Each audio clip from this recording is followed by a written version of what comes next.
This is Winnipeg Sports Talk Daily with Andrew Hustler Paterson and Michael Remis.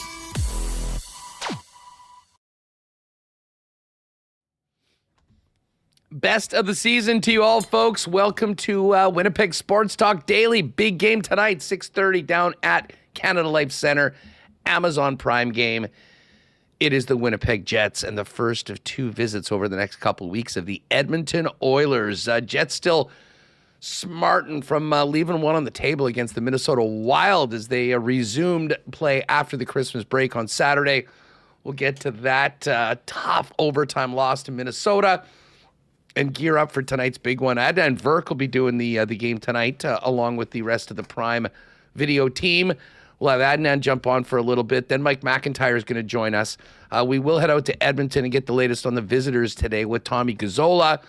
And then Connor Rabchack, who is a busy guy today down at the morning skate, will jump back on with us and find out about his trip down to the Twin Cities for the World Juniors.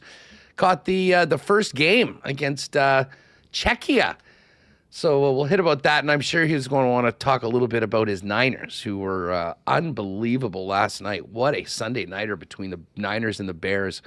We'll get you up to date on what's happening in the National Football League playoff picture and scenario with one game left in the regular season. But the focus is going to be on the Jets and, of course, the big one tonight against the Edmonton Oilers. Great to have you all with us.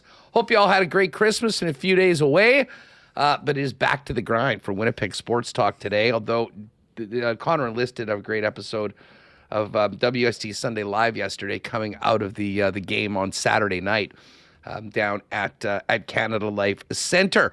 Just before we bring in Michael Remis, big Happy New Year, and thank you to all the sponsors that make WST happen each and every day. Of course, our partners at CoolBet. If you missed the first two qualifying poker tournaments for the Costa Rica trip, you've got one more chance, and that is a week Wednesday, January 7th. So mark that one down, 8 p.m., your final chance to qualify for the final that is on January the 12th. Also want to thank Princess Auto, Chud's Power Sports, the Winnipeg Jets. Don't forget, our next WST night is next Friday. There's a week Friday, January 9th. That's the après ski night. You saw the goggles that Remis was wearing that they're giving out to the first 5,000 fans.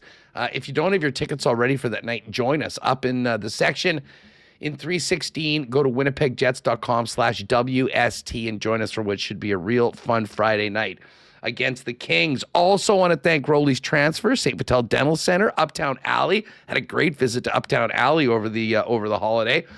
Chud's Power Sports, Manitoba Battery, Clean Line. We'll get to the Clean Line lines coming up right away. Boston Pizza, Royal Sports, Little Brown Jugs, and, of course, a Why Not question of the day for Not Autocorp over at Waverly and McGillivray. Welcome to everybody in chat. Hope you had a great Christmas break. And welcome to you, Michael Remis. Did you get away? You remember how to do this after being off for a few days? Man, it was nice to have a couple days off. It is like riding a bike, getting back on the horse. We had some great weather, spent some time outside, but I do have to say that Jets loss on Saturday just left a terrible taste in my mouth. However, we did have that amazing Sunday night football game that did help. Looking to get back on the horse tonight, but it was nice to have a couple days off. Didn't really think about hockey or anything too much. I did experience the 3 Christmas terrible NFL games. I was witness, raising my hand. I watched all of them. So what a nice couple days getting back at it tonight. Happy to be here. Hey, you know what? That Christmas NFL slate was funny. I mean, obviously you had the Chiefs practice squad going the distance with the Broncos, but the Vikes got a big win. But honestly, I think the highlight of the entire day of football that day had to be the Snoop Dogg halftime show. Yes. From the Viking game. That was legitimately like Super Bowl quality. The Netflix people went all out for it. They had the Lainey Wilson came out. They had the girls, the Korean K-pop Demon Hunters. I think we learned that from you. Your son knew who they were, which was quite impressive. And then that blind tenor doing it. Anyways, that was awesome. And they sort of, much like some of these games coming up in the final week of the season were duds. I mean, on paper, those games were duds, but they did add in some entertainment. But as far as the Jets goes, yes, as I tweeted out after the game from the arena, that wasn't just a kick in the nuts. That was the steel toe times 2. I mean, for the team to play as well as they did against an opponent of Minnesota's quality and to be within 30 seconds of a victory, and then to give up a power play and give up a power play goal in those final seconds, and then to lose the way they did in overtime was a really tough way to start the post-Christmas part of the schedule, Reem. But in a lot of ways, it was sort of par for the course for the season. I mean, there's been a lot of talk about how good the Jets were in close games last year and how that hasn't been the case this year. I mean, listen, I kind of I was thinking about this while talking to a couple buddies, since the game. It gives me sort of Chiefs vibes. Like, last year the Chiefs won an NFL record 11 one-score games.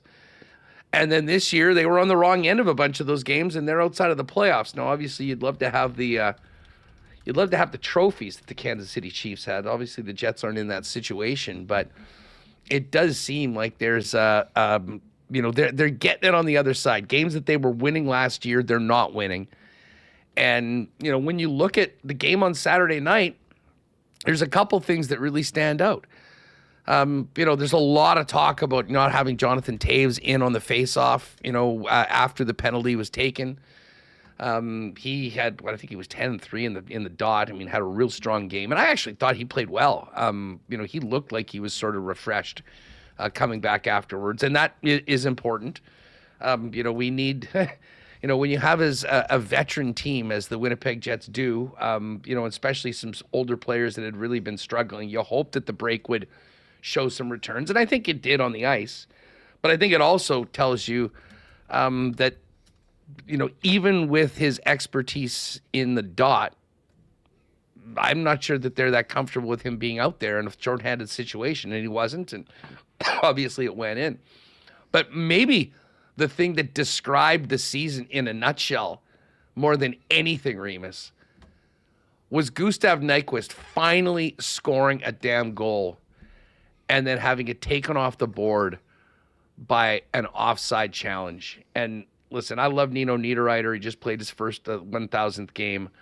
But for crying out loud, in the situation that this team is in right now, you need everybody to be dialed in. And I think you rely on your veteran players to really be setting that example, and to just kind of lose track of where you are was, inexcusable. And that doesn't happen. It had nothing to do with the play. You take that goal off the board, and that's just another opportunity to let a team like Minnesota back in. And unfortunately, combined with a penalty that certainly Scott Arniel was not pleased about after the hit on Josh Morrissey, Dylan DeMello picking a very bad time to take a retaliatory penalty. You open the door up just enough for the Minnesota Wild to kick it in and steal 2 points against the Winnipeg Jets on Saturday.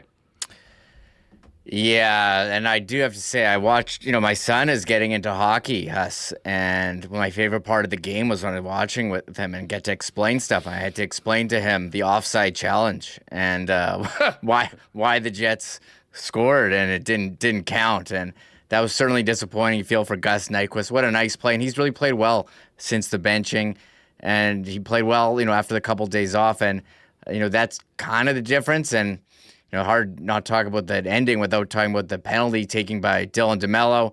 I know he's upset about Josh Morrissey getting cross-checked, but when you haven't won a game, winless in 4, you got to secure the win before retaliating. And he may have felt that cross-check on Eriksson Ek was a bit soft and he went down easy, but the puck's leaving the zone. Connor's going in on empty net. Wait until the puck's in the net. Wait until the game is over before you. It was so unnecessary, so disappointing. It was such a great game for 59 minutes, and to piss it all away, to get retaliation, really disappointing. I'm sure it's disappointing for the sold-out crowd there at Canada Life Center. I know you want to stick up for your guy. I know it was garbage, but you got to move on. You got to try to secure the win there in the final 30 seconds. Yeah, wait till there's 5 seconds left to do that or something. I mean, wait until after the game. Like, what? Like, was it that necessary? The puck's leaving the zone. Secure the win. What happened to trying to win? Yeah, well, I mean, that's listen, and again, we talk about an older veteran team. Those are mistakes that you just. I mean, you can't make. And, I mean, especially in this situation that the Jets are in right now, 2 games under 500. I mean, hanging around with the worst teams in the West and in the league. And, I mean, listen, I know there's been lots of talk, about this team and the way that they're built right now and, what they have and what they don't have. And, listen, what they have basically is a one-line team with one of the best lines in the National Hockey League, a great goalie that maybe didn't have his best game on Saturday, but still – probably more often than not gets you a win. And, one incredible defenseman in Josh Morrissey. And then, a group of players that overall probably haven't played up to their standard in previous seasons. I think that's safe to say. And don't have a lot of confidence and don't have much going right now. And that brings us to tonight, the Edmonton Oilers. Big challenge. Oilers lost on the weekend on Saturday to the Calgary Flames. The pesky Flames still hanging in there and finding ways to win. And just before we get to some of the feedback of the last couple of days from the Jets, Remo, I know we've talked about 10-game segments and where we are in the segment. I'm telling you right now, the Jets have played 36 games. They have 5 games before the official midway point of the season, starting with tonight. A home game against the Edmonton Oilers, road games in Detroit, in Toronto, in Ottawa, and then back, I believe, against Vegas to start this extended homestand. Getting wins, like I would say 3, 4, if you were really, maybe 7 out of 10 points, we'll call it, crucial for Winnipeg over the course of this next week to get to that halfway point and at least get yourself to 500. So if you have a strong second half of the season, you can be in the mix. Now, I know there's a lot of people. And I'll be honest, I've thought of this as well. Like, I'm not sure how salvageable this season is. And to be honest, playing well enough to get into the 8th spot gets you into the playoffs. And, I mean, the Colorado Avalanche are doing things that we've never seen before. They've got 2 regulation losses as we approach the new year. So I'm not sure that the playoff would be a long trip there.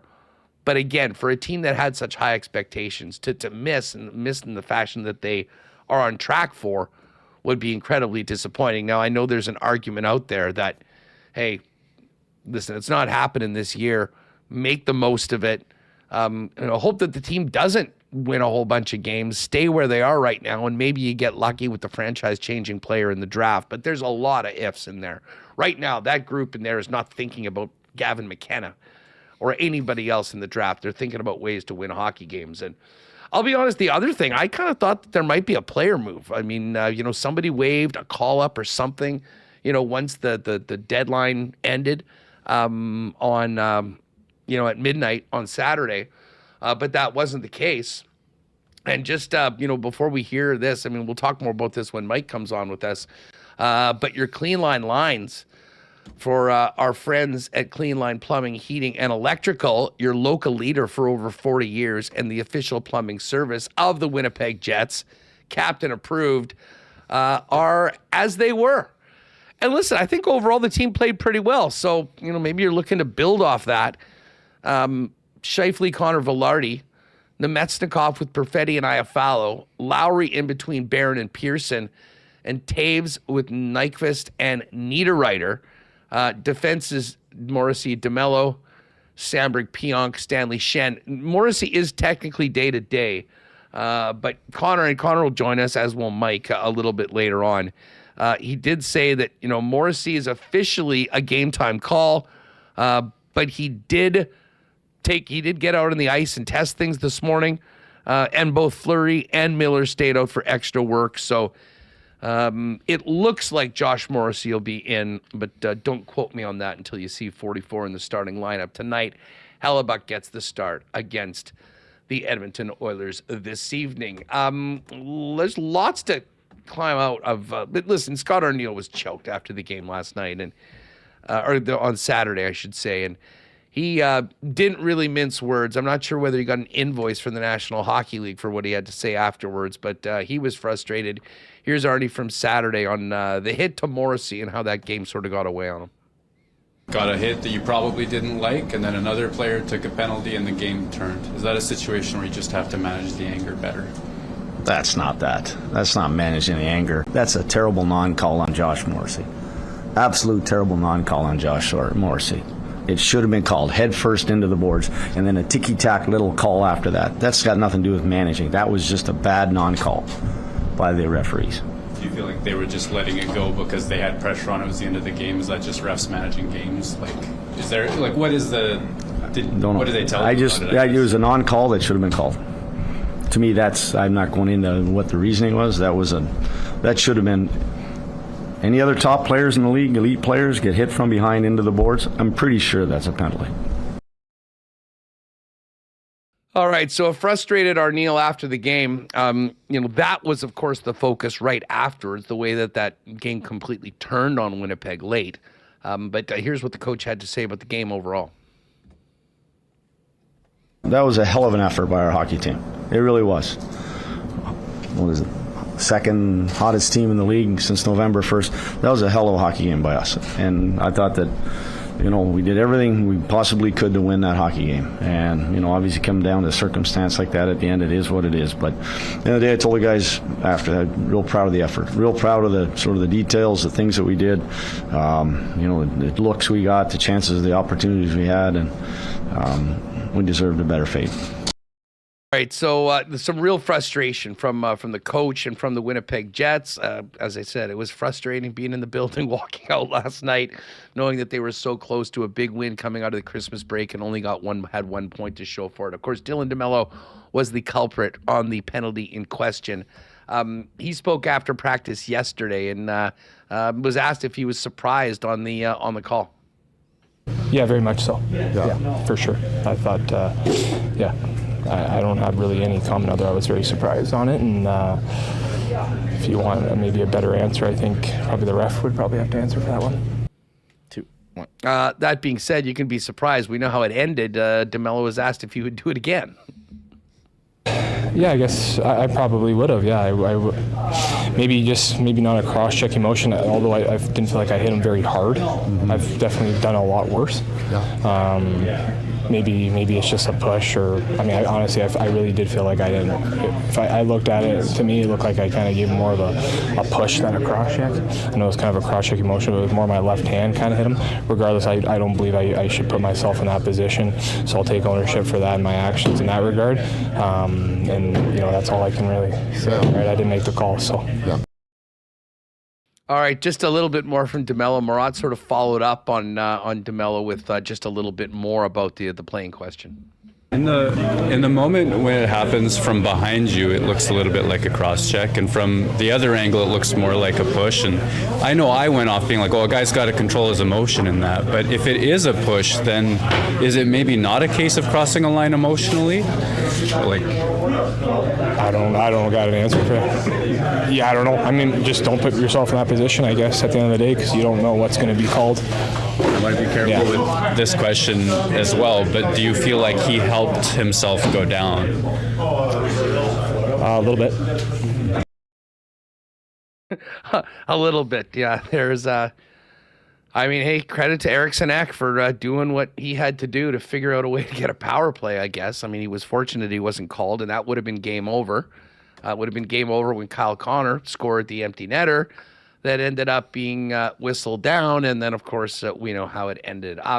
Arnie, was, I think, a little cooler yesterday after how hot he was after the game about the call, and he after a little bit of time away from the rink, came back after practice, and that spoke a little bit more about what happened Saturday night. Probably 59 minutes of real good hockey. I think I mentioned the other day that consistency, and individually and as a team, doing it shift after shift, period after period. I thought that we did that, for most of that game, and against a real good, especially offensive team like Mini, we. In our stats, we kept them down to 7 5-on-5 chances, which is, that's the type of win we had against Washington. It was the game we had against Dallas. When we do those things, we're a heck of a lot better team, and we give ourselves a chance to win hockey games.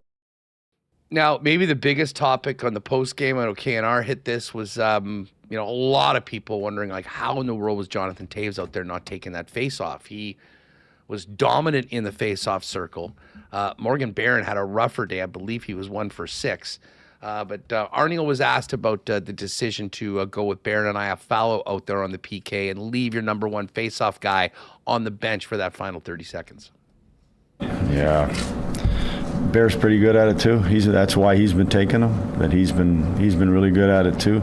It was on the right side, so I was thinking between Scheif and Bear. Bear had already won a couple on our PK, and that was kind of more of the reason with it, that him and Al were starting all our PKs. They're the first two guys that go over the boards, and we've been kind of running with that for the last couple of games, and it's been having success. So that was more the idea behind it. It's tough when you had. You get that? But it's tough when it's 6 because of the scramble part of it. Obviously, there's 6 of their guys. They got numbers over top of our numbers when it's 4 of us. So, I think that was just more the idea behind that. All right, so there's Arnie on the great debate coming out of Saturday night's overtime loss to the Minnesota Wild. He did have a little bit of time to cool down. Here's just a little bit more on the hit on Morrissey a day later. If that was KC or if that was Scheif or that number 97 coming in tomorrow, or Kaprizov last night, or Hughes, those are elite players that do elite things, and that wasn't something that was could have. I'm not going down the road. It just was very questionable. It was a very, very questionable call that we felt with us in a 1-goal game with a minute to go. That was something that didn't have to be done. All right, so there's Coach Scott Arniel. We've got some more from today with an update on Josh Morrissey and more, which we'll have. But Adnan Verk's going to join us in just a couple minutes. Hey, a big Happy New Year to our friends at Uptown Alley. Folks, if I went with some of my buddies for a little Christmas venture out to Uptown Alley on over the course of the last few days, and man, did we have a blast. That is one heck of a place to go and kill a few hours with friends, family, over the holidays and at any time during the year. We got a little 10-pin action in. There was a lot of people hitting 5-pin, tons of people in the great arcade that they had and playing the other games. And I will tell you, we had some amazing food there. The wings were solid. Sleeper pick of the menu at Uptown Alley, the dry ribs. The guys have been talking about these for the last 3 days. We need to go back there just to have the dry ribs at some point if we don't have time to bowl. But they've got great stuff going on every day, throughout the winter and into the summer. Don't forget that bowl and play deal after 9 p.m. each and every day. A lot of people were jumping on that. 90 minutes of bowling and a $10 arcade card for $20.49 for 5-pin and $22.49 for 10-pin. And listen, if you're planning a party or group outing, some sort of a corporate event, Uptown Alley, unbelievable spot to do it.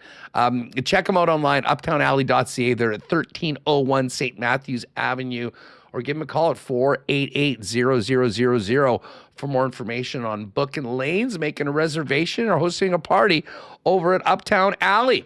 A big Happy New Year to our friends at Roley's Transfer. New year, could it mean a new home for you? If you are moving, let's give a holler at our friends at Roley's, who are now pushing into close to 70 years in business here in Manitoba. Family owned and operated, is the most trusted name in moving in Manitoba. You can check out their site at roleys.com for all their services. But if you click on request an estimate, use that promo code WST for a special discount on moving services and supplies, and then let them know when and where you're planning on moving and what needs to be moved.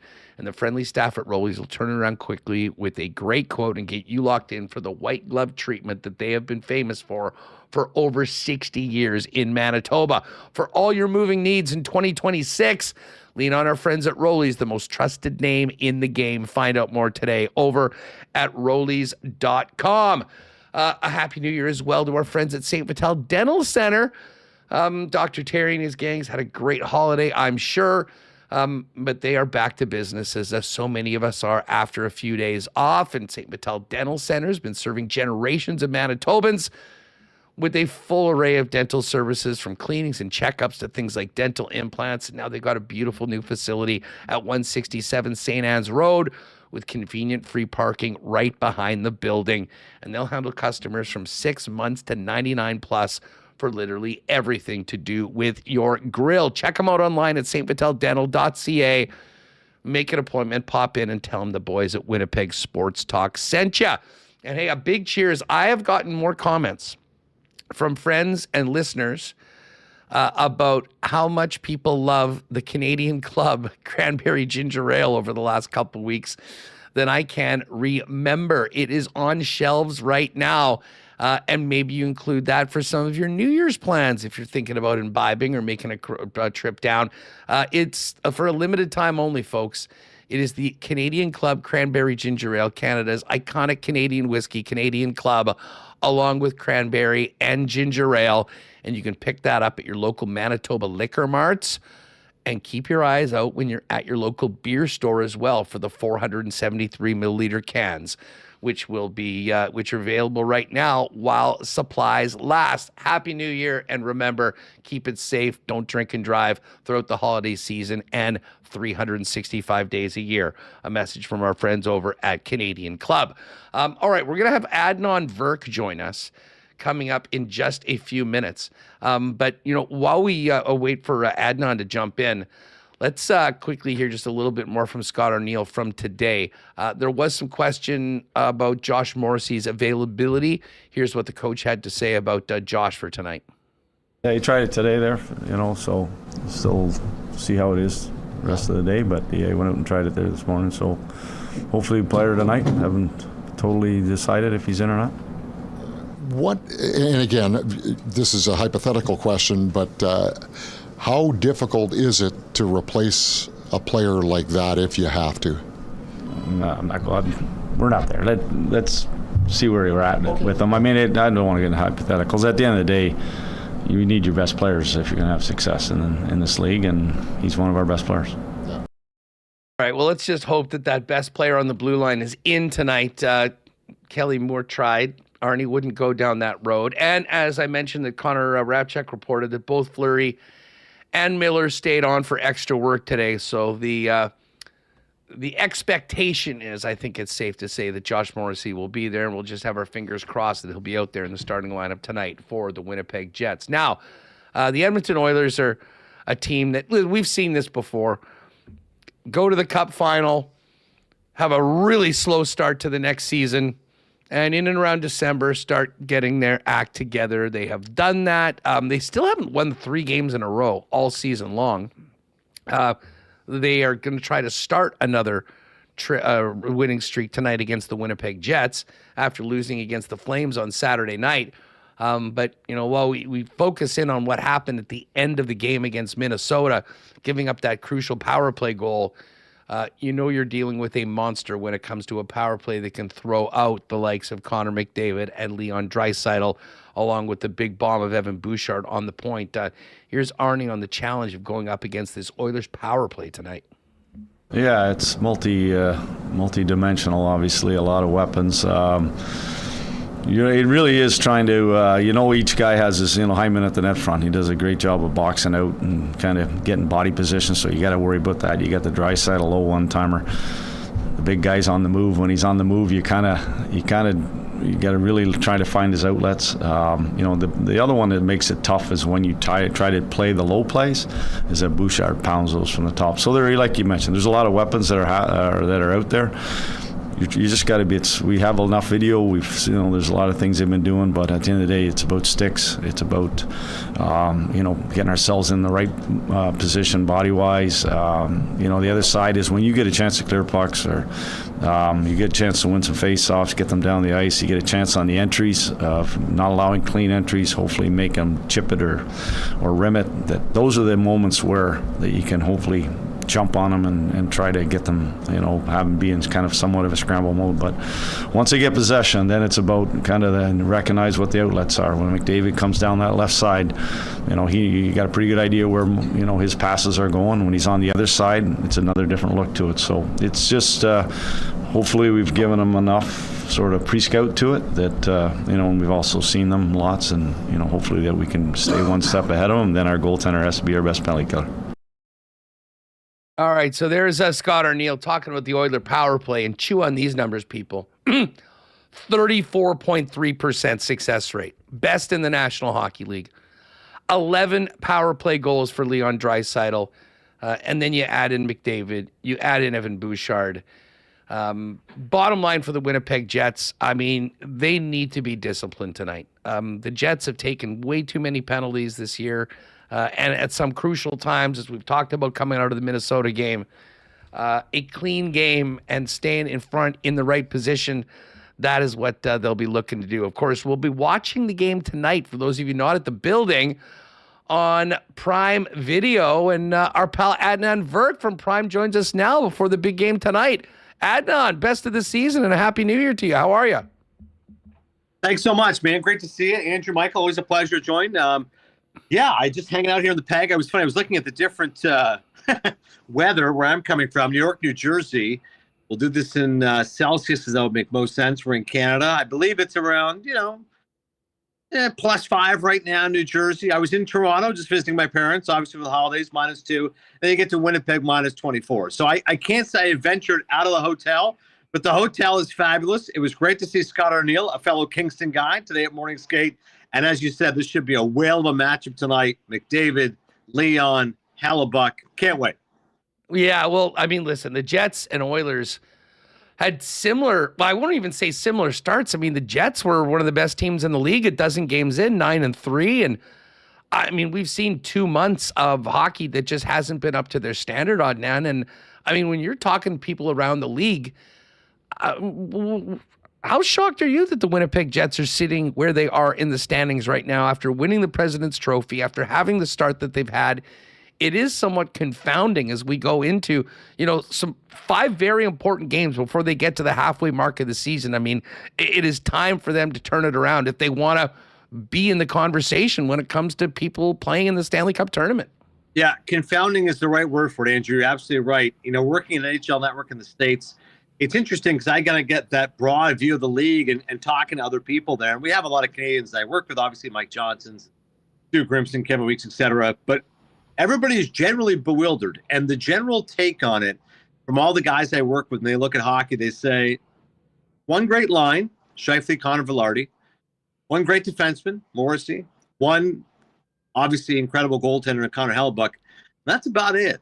It's a real concern about their secondary scoring. And I was like, is Nikolai Ehlers that big a deal? Losing one guy? And they said, well, the offseason moves haven't worked out. And I know maybe it's unfair to expect that Jonathan Toews could have been a 50 or 60-point guy, but he's like a 25-point guy. He's 10 minutes a night, fourth line. And that really is what haunted them, is they don't have that secondary support they had a year ago. Niederreiter, Perfetti, etc. Obviously, Helly was out 12 games. I get that. But then your backup should be okay, but they were 3-8-1 without him. So that's disastrous. You try to tread water without your superstar. So I think it's genuine shock. And look at the Rangers, right? Rangers, as you know, Andrew, they went from President's Trophy, missing the playoffs. Now the Jets, President's Trophy, and it's going to be a dogfight to make the playoffs. And I'm like, it's going to be a real uphill battle to get there.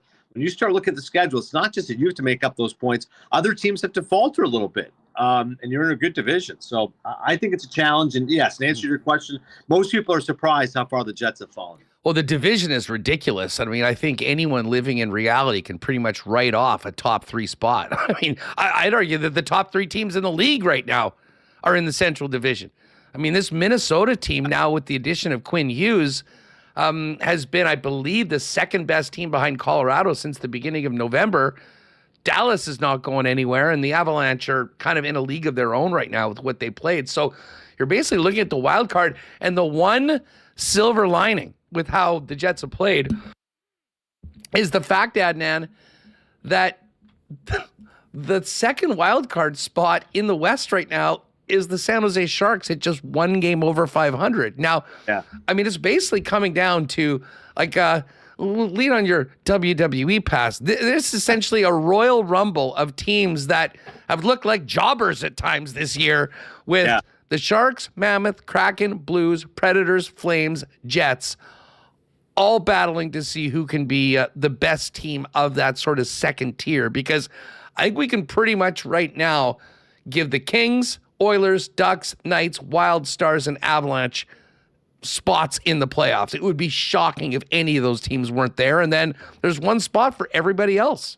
Yeah, and that's where you're bang on. I mean, even the most optimistic fan, you start to say, okay, but like it's musical chairs. Where's that spot going to open up? And I'm with you. Like the Oilers have figured it out. And we're going to watch them tonight on Prime and go, okay, here we go. Power play is sizzling right now.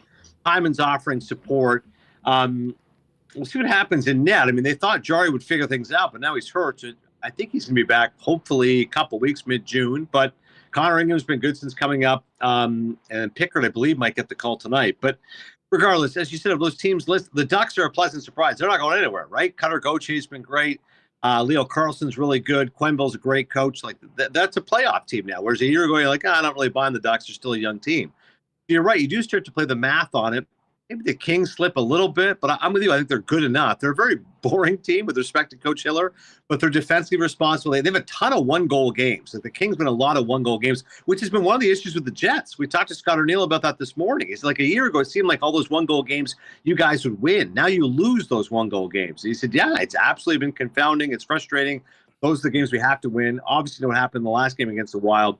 And just back to your point overall, Andrew, just about the division. Colorado is going to be one of the all-time great teams in hockey. Regular season. We'll see what they can do in the playoffs, right? 2 losses only on the road in regulation is wild. Dallas is awesome. I think that's a legit great team. Jason Robertson having a season for the ages. And Minnesota, Bill Guerin's not even done yet. Like, that's the funniest part. Like, he went and got Quinn Hughes, the second best defenseman in hockey, and he's like, we're still going to be aggressive, try to do what else we can do. So I'm like, he knows, like, to go through that division is going to be a bear, and Quinn Hughes just isn't enough. So for Winnipeg, it's wild card or bust. And the best case scenario is Hellebuck steals some games for you. The secondary scoring steps up a little bit, and they can figure out a way just to get to the dance. That's it. Adnan, I have to ask you as we get close to, I guess it's Wednesday morning that we're going to find out. Rosters, yeah. Who is on the Canadian Olympic team, and I imagine the other teams. Have the lines been drawn at NHL Network? How much fun have the Canadians and Yanks had behind the scenes talking about what's to come in Italy? Well, it's a great point, Andrew, because a lot of us are Canadian and we're only broadcasting in America. So this past week, I had to do 2 USA World Junior games. And I said, not to be a jerk, I really would only watch if it's Canada. So the night one, I'm watching like USA Germany, pretending to care, and I don't. But then the next night, and then I went home and I watched James Duthie doing Canada-Czechia, because it was 3-3 after 40 minutes, and then I watched the third period. We won 7-5, thank God. And then the next night, I'm supposed to be doing USA-Switzerland, but the Canada-Latvia game was on. So even at one time on the intermission, I said something like, all right, Canada. I go, oh, no, excuse me, U.S., because I'm blatantly watching the Canada game. And thank God we were able to beat Latvia in overtime. Great setup by McKenna. But yes, in answer to your question, you got the Kevin Weeks, the Mike Johnson, the Stu Grimston. There's a bunch of Canadians all working together. And then if you get Americans, I was working with Billy Lindsay the other day. I said, Billy, come on, you're American. He said, no, I'm dual citizen. All my whole family's American. I said, all right. So it's interesting when we kind of get the general lay of the land. Like I talked to Chris Pronger about this, and I thought he said it the most accurately. I said, are we the favorite of the Americans? He goes, who are the best players in the world? McKinnon, McCarr, McDavid, right? Canadians. I said, yeah. He said, but Americans, if you look at their team, like 5 through 15, they're better than Canada. So our top end talent is better, but their depth is better. I said, okay. He goes, now goaltending. Again, on paper. Hellebuck, Ottinger, better than on paper. Binnington, Wedgwood, Logan Thompson, Mackenzie Blackwood, whoever it's going to be. He said, but ultimately, what wins is top end talent. Like ultimately, if I'm building a team with you, I don't say I want a bunch of B pluses. I say I want a bunch of A's. So ultimately, you do think that the McDavids, the McKinnons, the McCarrs, and the superstars will lead the way. And by the way, the rest of the Canadian team is no slouches. We still have a really good team top to bottom. I think the defense is underrated in some ways. So you're right. The lines are going to be drawn starting Wednesday. And it's, I think Will Arnett, the great Canadian actor, once said, if you ever really want to be patriotic, leave the country you're from. I think I've always been proud of being Canadian, but certainly once I left Canada, which I've been gone for 15 years, you never get more patriotic than whenever Canada is playing at an international level. So Four Nations is awfully stressful, my friend. Thank God we won, and we better win this Olympics, or it's going to be tough for a Canadian living in Yankees court. Well, you know what? Bringing it back to tonight's game, we are going to see plenty of Olympians on the ice tonight. I mean, certainly we know Connor McDavid and Draisaitl will be suiting up for Germany. I mean, on the Winnipeg side, you've got Connor Hellebuck and Josh Morrissey, Kyle Connor, I would imagine, and the other story outside of what's happening day to day for the team so far this year has been the Olympics and Mark Scheifele, who was very close to being on that Four Nations team. Can he make it? And for a guy like Mark, I mean, I'm sure most of the work has been done, but one final opportunity to go head to head against a guy like Connor McDavid. Oh, yeah. This would be a great time for Mark Scheifele to put an exclamation mark on his candidacy for a red and white jersey next month. Absolutely. You know it in this market, watching the Jets as avidly and as passionately as you do. But for those who are outside of the bubble, you generally get used to that shorthand of Scheifele, Connor Scheifele. Like, you don't necessarily know which one's the better one, or are they both intertwined? Are they both special? So I'm with you. I think Connor makes it. I'm not sure about Scheifele. And one other one you forget about, Matthias Ekholm, who's probably going to be on Team Sweden. We'll get to see him tonight as well. So I'm with you. I can't wait for Wednesday once the rosters are revealed, but it'll be fun to see. Definitely some of these guys who will be on the international stage in Italy. Crazy to think about 6 weeks from now. Well, there is an interesting comparison of USA to Canada because I think you would say Edmonton certainly has the star power advantage. And then there's the goaltending, which is certainly in the favor of the Winnipeg Jets. So hopefully that might be able to keep the home team ahead because they desperately need it tonight. Adnan, so great catching up with you. Just fill people in on what's coming up on Prime tonight involved with the Jets Oilers broadcast. Yeah, Amazon Prime Monday Night Hockey. The game is tonight once again, 6:30 Central Time here, and we'll do a little something we call Home Ice All Access, which is about 45 minutes before the game, so you can enjoy the pre-show before the pre-show. But I'm with you. Tons of star power. Andrew, should be a really fun game tonight here at Canada Life Center. Have a great call tonight, Adnan, a great broadcast, and Happy New Year to you. And we'll all be cheering for the red and white coming up in about 6 weeks in Italy. Exactly. The one team we can all unite on, no doubt about it. Thanks so much, Andrew. Have a great one. There's Adnan Verk from Prime, Amazon Prime Video, and the Prime game tonight. It is Edmonton and Winnipeg, 6:30 start. Now, we're going to bring Mike McIntyre on in just a moment. Big Happy New Year to our friends at Princess Auto. Great supporters of ours for many years, and really Princess Auto synonymous with Winnipeg. Princess Auto Stadium just hosted the 2025 Grey Cup. Princess Auto is there, headquartered and founded right here in Winnipeg and serving Canadians coast to coast with 3 locations in Manitoba: Winnipeg, Panet Road, Portage Avenue West, as well as Brandon, where you'll find the best deals on the most unique assortment of tools and equipment around. Everything you need to complete the projects on your list or start something new is waiting for you at Princess Auto. So while you look ahead to those projects and jobs for 2026, it's a great time to get down to Princess Auto. Shop in store today or online 24/7, 365 over at princessauto.com. The winter is officially here, folks. That is not breaking news, but it is great news to our friends at Chud's Power Sports up in at the corner of Highway 8 and 231. We've been waiting for the snow to come. Well, it is here. And right now, Chud's Power Sports is kind of celebrating the kickoff to the season with great deals on Polaris and Arctic Cat sleds to get you making the most of Winnipeg winter and Manitoba winter. But there's so much more in addition to the best in snow machines. Ice fishing season's coming up. Ice houses. Of course, RVs as well, Argos and Sasquatch vehicles, some of the coolest things I've ever seen, to be honest with you, as well as all sorts of ATVs, UTVs, and more.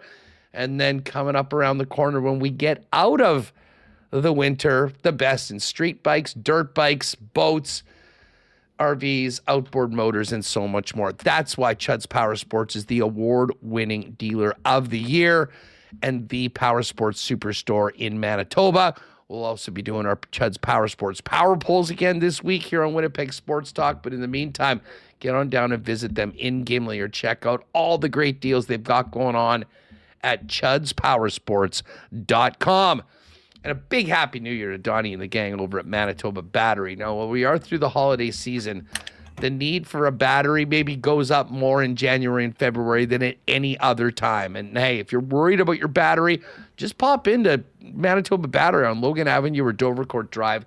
They'll give you a free battery test with no problem. And if you need a new battery, you'll be guaranteed at getting the best prices in town, period. Beating the pants off the big box stores at Manitoba Battery. Great deals, 12 months a year, and you can always count on the best in customer service from the locally owned Manitoba Battery, taking care of all your battery needs, as opposed to those drives and all the parking snafus of the big box stores. Manitoba Battery's there for you with 2 Winnipeg locations, online as well at manitobabattery.com, open throughout the week with the exception of New Year's Day.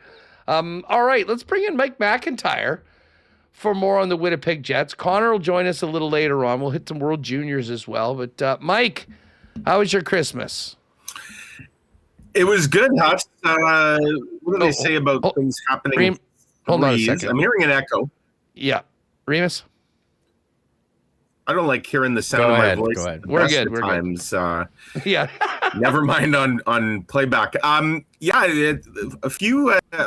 They say things happen in threes. So in the span of 24 hours on Christmas Eve, our fridge broke, our dishwasher broke, our kitchen sink broke, and our television broke.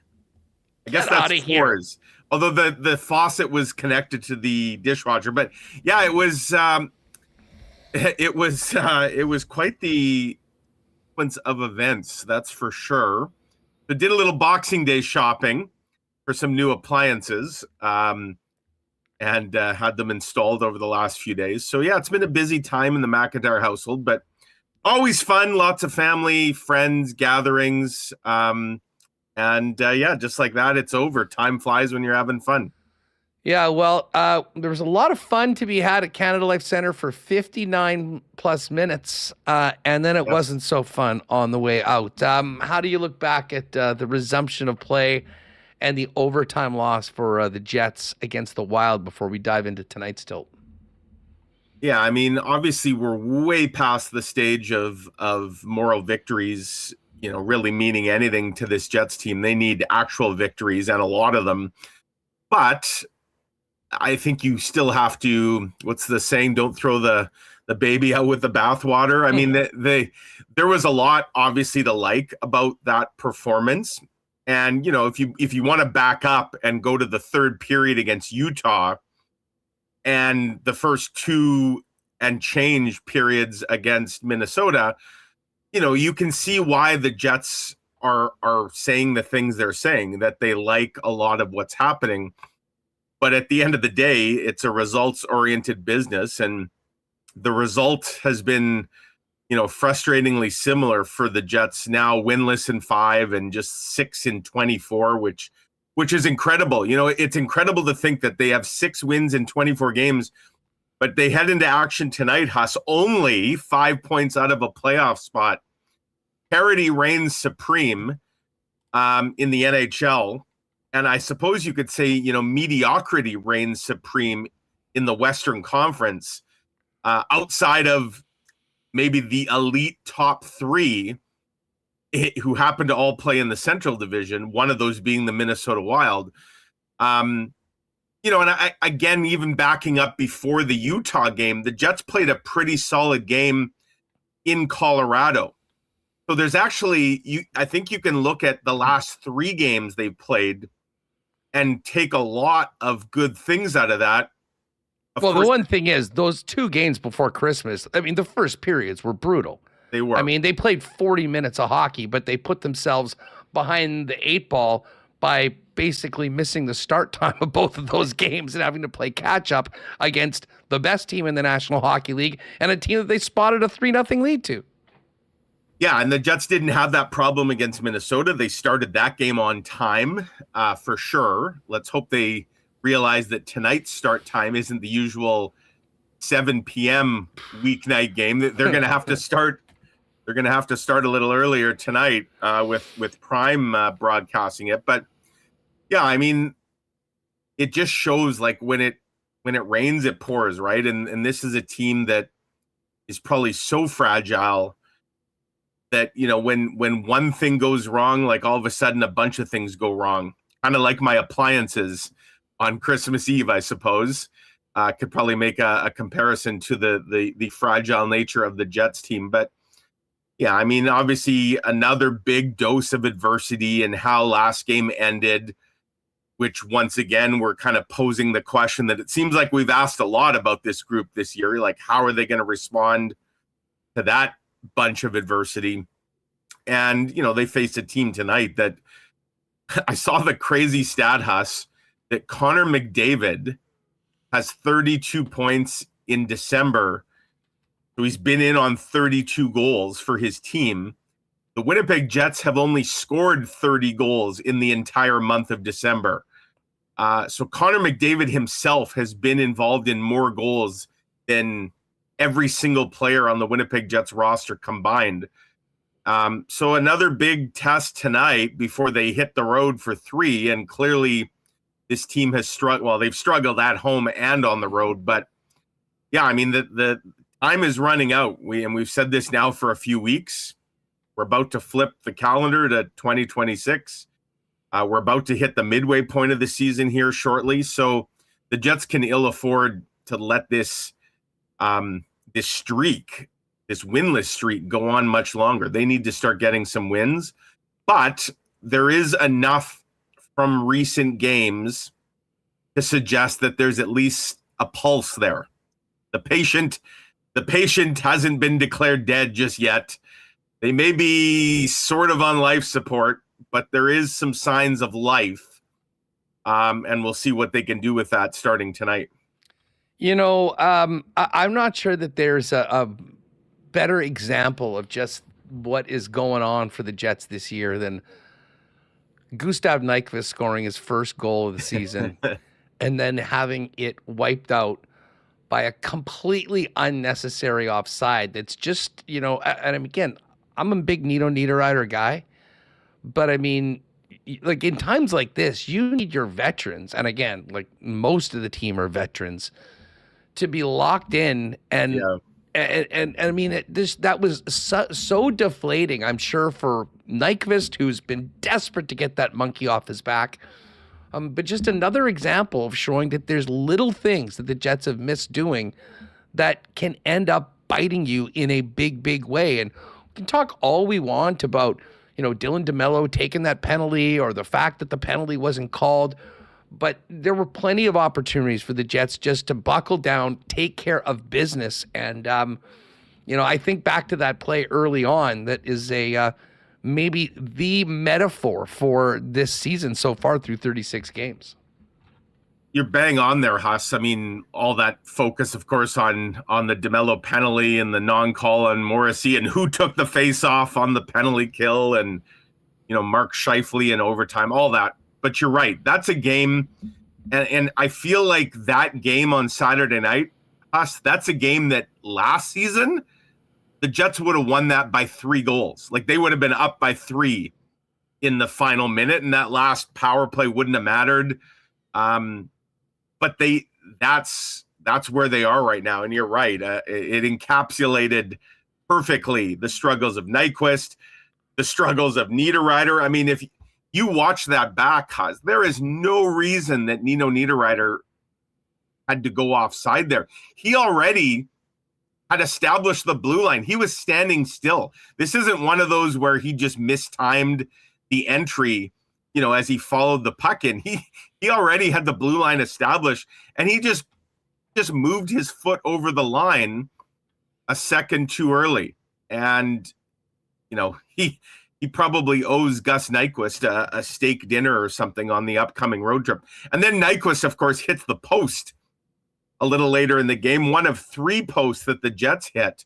And again, there's an example right there where, if things are going a little better for this team, a couple of those probably go in, and they're winning, in a walk. But nothing's going easy for them right now.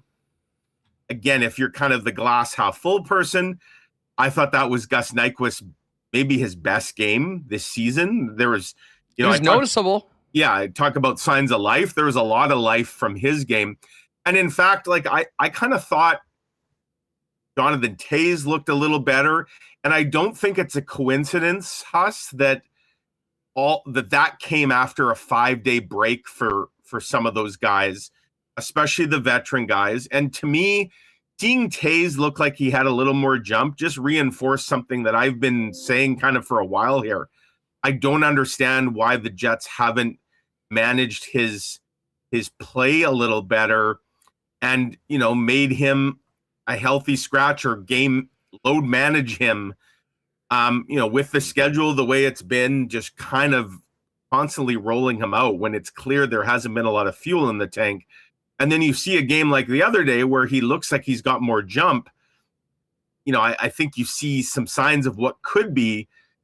And I do wonder if that changes. January is going to be a crazy month for the Jets. The schedule is bananas. Do they look to load manage him at some point? I know he's got performance bonuses. Well, they're not really performance bonuses. They're appearance bonuses. And, he's certainly cashing all those in because he hasn't missed a game yet this year. But, yeah, Nyquist was certainly a little more dialed in. The search party is still out for Vlad Nemestikov, I think. Cole Perfetti, just you can see that he's really fighting it, confidence. And it was interesting, Huss, at the morning skate again today, like Cole Perfetti was out there forever. And he's been doing that a lot. Obviously he's trying to find his game. He's trying to find his confidence. He's probably trying to find his stride, literally and figuratively, because he's noticeably slower. I think the ankle is still bothering him just based on what I saw on the last road trip. I think there's some pain there still. So, it's the same old story, right? Some things to like from last game. Once again, though, it was just the top line and Josh Morrissey. Like nobody else scored. And it's been the same old story lately. And this team, they need some of these guys, whether it's Nyquist, Niederreiter, Nemestikov, Perfetti, Hayes. Some of those guys have to start scoring, or, I at some point you got to look at bringing in some other guys here that might be able to chip in. Well, just while we're talking about Toews, and listen, I guess I'm here for you. Especially if he's just going to be playing, on the fourth line. Bring another guy in. As long as you're going with 8 defensemen and you've only got the one additional forward, Cole Koepke can go in and he's fine. I personally was thinking that we might see a call up, right at midnight or whatever on the 28th in time for this. And we've talked about this for the last little bit. And I guess the team overall played pretty well, so maybe they aren't not looking to change it, but you would think that is a possibility going forward. But again, it means that, you got to waive somebody. And put them out there or potentially send them down. Why isn't Colin Miller on waivers? Like, why are they, what is the point of keeping, they don't trust him. They won't play him. He's played once in like a month. And like at this point, is it more valuable to have him around as your 8th defenseman who's only going to get into the lineup if a couple guys get hurt? And even then, maybe if a couple guys get hurt, like Elias Salomonson might leap. Elias is down with the Moose because they want him to play. I feel like he's probably ahead of him on the depth chart now. So I agree. Why aren't you? Do they really think someone's claiming Colin Miller, who's he doesn't have a contract beyond this year? But even if someone does, fine, so be it. But you're right. Get somebody up here. David Gustafsson was red hot before the Moose. I think he had goals in 4 straight or something. There's a bunch of guys, Walker Dewar. Like, there's some guys that you think could pump a little bit of life into this lineup. And I'm with you, Huss. Like, I thought Saturday, I knew there wasn't going to be any lineup tweaks because the roster freeze was still in effect. So you couldn't, unless there was an emergency situation with injury, you couldn't make a move. But midnight on Saturday, I thought yesterday, and if not yesterday, because I think the Moose guys were still making their way back to town, maybe yesterday and even today. But I thought by today we'd see somebody, and like Tanner Pearson with his 6 points in 30 games, and he's taken 3 minor penalties the last 2 games that maybe if you look at them in isolation, like they haven't cost the Jets, because I don't think they got scored on any of those 3 power plays, but there's a guy who's barely on the bubble to stay in the lineup, and he's taking like offensive and neutral zone penalties. You can't do that, but he's still in the lineup. Like nothing's changed. He's on the 3rd line again tonight. Again, it just feels like this is a group that's been waiting for something to happen, that needs something to happen to maybe inject a little life and maybe kind of suggest that there's some consequences to underperforming. But we haven't really seen any of that. So, yeah, I'm surprised. I mean, obviously, we'll see what happens tonight. I think all the Moose are now back in town. Could we see something tomorrow if tonight doesn't go well? I guess. But I'm at the point where, quite frankly, I thought something would have happened by now. It hasn't. And maybe that just means nothing's going to happen. Yeah, Mike. I mean, as I said, that'll be something that we'll kind of be following post game, before they hit the road. Because you got 3 and 4, and then you're right back for a month, almost exclusively at home. There's a couple one-offs, one to Minnesota, one to, I believe, Chicago, a little bit later on. But back to Taves for a minute. The big conversation afterwards, I mean, social media, I know K&R were getting hit with it big time, was the decision for Taves not to be on the ice taking the face-off draw in that crucial final 30 seconds. Arniel went with Barron and Iafallo. He spoke yesterday, and we played the clip, saying, he thought about potentially going with Mark Scheifele, talking about the different handedness and sides of it. My takeaway from this is pretty simple, is that even though I'm sure they would have had more confidence in Taves winning that draw, even with only 30 seconds left, I don't think the coaching staff is comfortable with having him out in a penalty killing situation with the game on the line. He's one of your, if not the slowest forward you have. Minnesota has 2 extra players on the ice at that point. Winning a faceoff, that's still no guarantee of a clear, first of all. I mean, how many times do you see a team win a faceoff but not get the puck out? And that's sometimes when it's even strength, let alone when the other team's got 2 extra players on the ice and they're going to be all over you, hounding you for the puck. So obviously hindsight's always easy. I get the logic there, though, that, he didn't want to have, and you're right, it speaks to maybe a lack of trust, but he didn't want to have arguably his slowest forward stuck out on the ice for the last 30 seconds trying to kill off a 6-on-4. And yeah, I mean, in a perfect world, he wins the faceoff clean.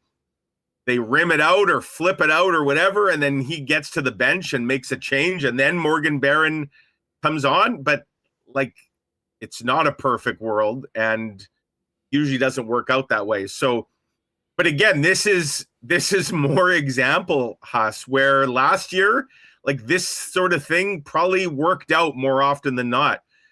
Everything the Jets are doing right now seems to be failing spectacularly, whether it's starting Adam Lowry in overtime in Utah, something that they've done in the past and worked in the past. It didn't work against the Mammoth. Obviously, having Morgan Barron take the draw the other night, that didn't work. He starts his big 3 in overtime against Minnesota. Doesn't overthink it. Well, that didn't work. They don't score on a play that they usually would go down and score on. And then not a great look for Mark Scheifele on the back check. a bit of a flyby. So it's just, when it rains, it pours. And right now the Jets are getting drenched. Some of it's self-inflicted for sure. Some of it's bad luck, bad timing, you name it. If it can go wrong, it is going wrong for this group right now. No, that's exactly it. I was making comparisons to the Kansas City Chiefs earlier. And if you remember the Chiefs season last year, no one could believe that the record was what they were, because they were like squeaking out every game. I think they were 11-0 in one-score games. Well, then all of a sudden you come to this season, and at one point they're 1-5 in the one-score games, and the next thing you know, they're out of the playoffs with 3 games left in the year. Now, as I mentioned, you would love to have the hardware that the Chiefs have built up over this last little while, which obviously isn't the case, but there is a real Murphy's Law aspect to what's happening with Winnipeg right now. And Mike, the Jets, the one thing they have going for them, well, there's 2 things. One is how bad the rest of the West is outside of the top 7. The other is the fact that they've only played 36 games. A bunch of the other teams that are ahead of them have played like 39. Now, that means a more compacted schedule, which comes with other challenges. But the bottom line is the points are there to be had. And, I look at this game tonight, the 3-4 on the road, coming back to start next week against Vegas on the 6th of January. Those 5 games will take them to the midway point of the season. Getting to 500 or better, in my opinion, is absolutely crucial. Because there's only so much you can expect to do over the course of 41 games. And a 41 game that, if you look at who is on the schedule, is significantly more difficult based on today's NHL as was the first. So to me, this game at home, the game to start the next homestand against Vegas, as well as what they do on these next 3 games on the road this week, beginning on New Year's Eve in Detroit, to me, absolutely crucial. If we're talking about a team that could potentially get back in it and make the playoffs, or a team that, has to essentially, or an organization that has to, I think, accept and realize that this isn't the year, and really significantly change course with how they're handling the final season, which I know was not on anybody's plans when we dropped the puck in October. Yeah, and it's fascinating that Kevin Shoveldayoff usually does a mid-season State of the Union with us in the media, and I suspect that's going to happen next week, Huss, early in that homestand. And to your point, and it's a great one, the tone of that availability with Kevin Shoveldayoff in approximately a week or so. The tone of that meeting could change drastically based on what happens in this next week, 8 days, I guess, these next 5 games.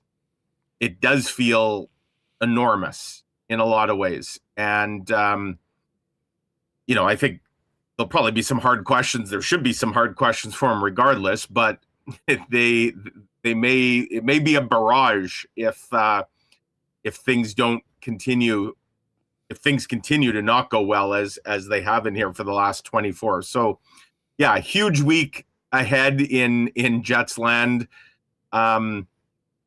Certainly some encouraging signs. I think some of the underlying numbers are also a bit more encouraging. Like, they have managed to cut those high dangers down. There's a better defensive structure, I think, on display. And Huss, like, those 1-goal games, they're just killing them. Like, you look, this 5-game winless streak, all 5 games have been 1-goal losses, 3 of them in extra time, 2 in regulation. The Jets were 19-4-4 last year in 1-goal games. So take this 5-game window a year ago, they're probably like 4-0-1 or something instead of 0-2-3. And that's the difference right now between, like, if they went 4-0-1 instead of 0-2-3, they're sitting today like tied for a playoff spot. So, like, they're right there for sure. And they played some good teams lately, and they've played some good periods lately. but they need some other things to start happening. They need some secondary scoring badly.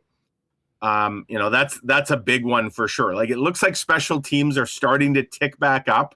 The penalty kill's getting it's heating up a bit. I know they gave up the one late last game, but I thought the penalty kill had a really good night. The power play is showing some signs of life. If they could get some secondary scoring at even strength, I think the ingredients are there for this team, and we know they're capable of a run. They went 9-3 to start the year, and that was with a ton of injuries. And that was with some ugly underlying numbers that suggested they didn't deserve to be where they were. Now everybody's healthy.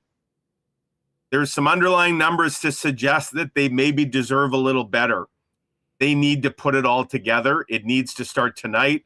And I'll say this is the biggest game left in 2025 for the Winnipeg Jets. The biggest game left of the year for the Jets. Will we be saying that on New Year's Eve as well?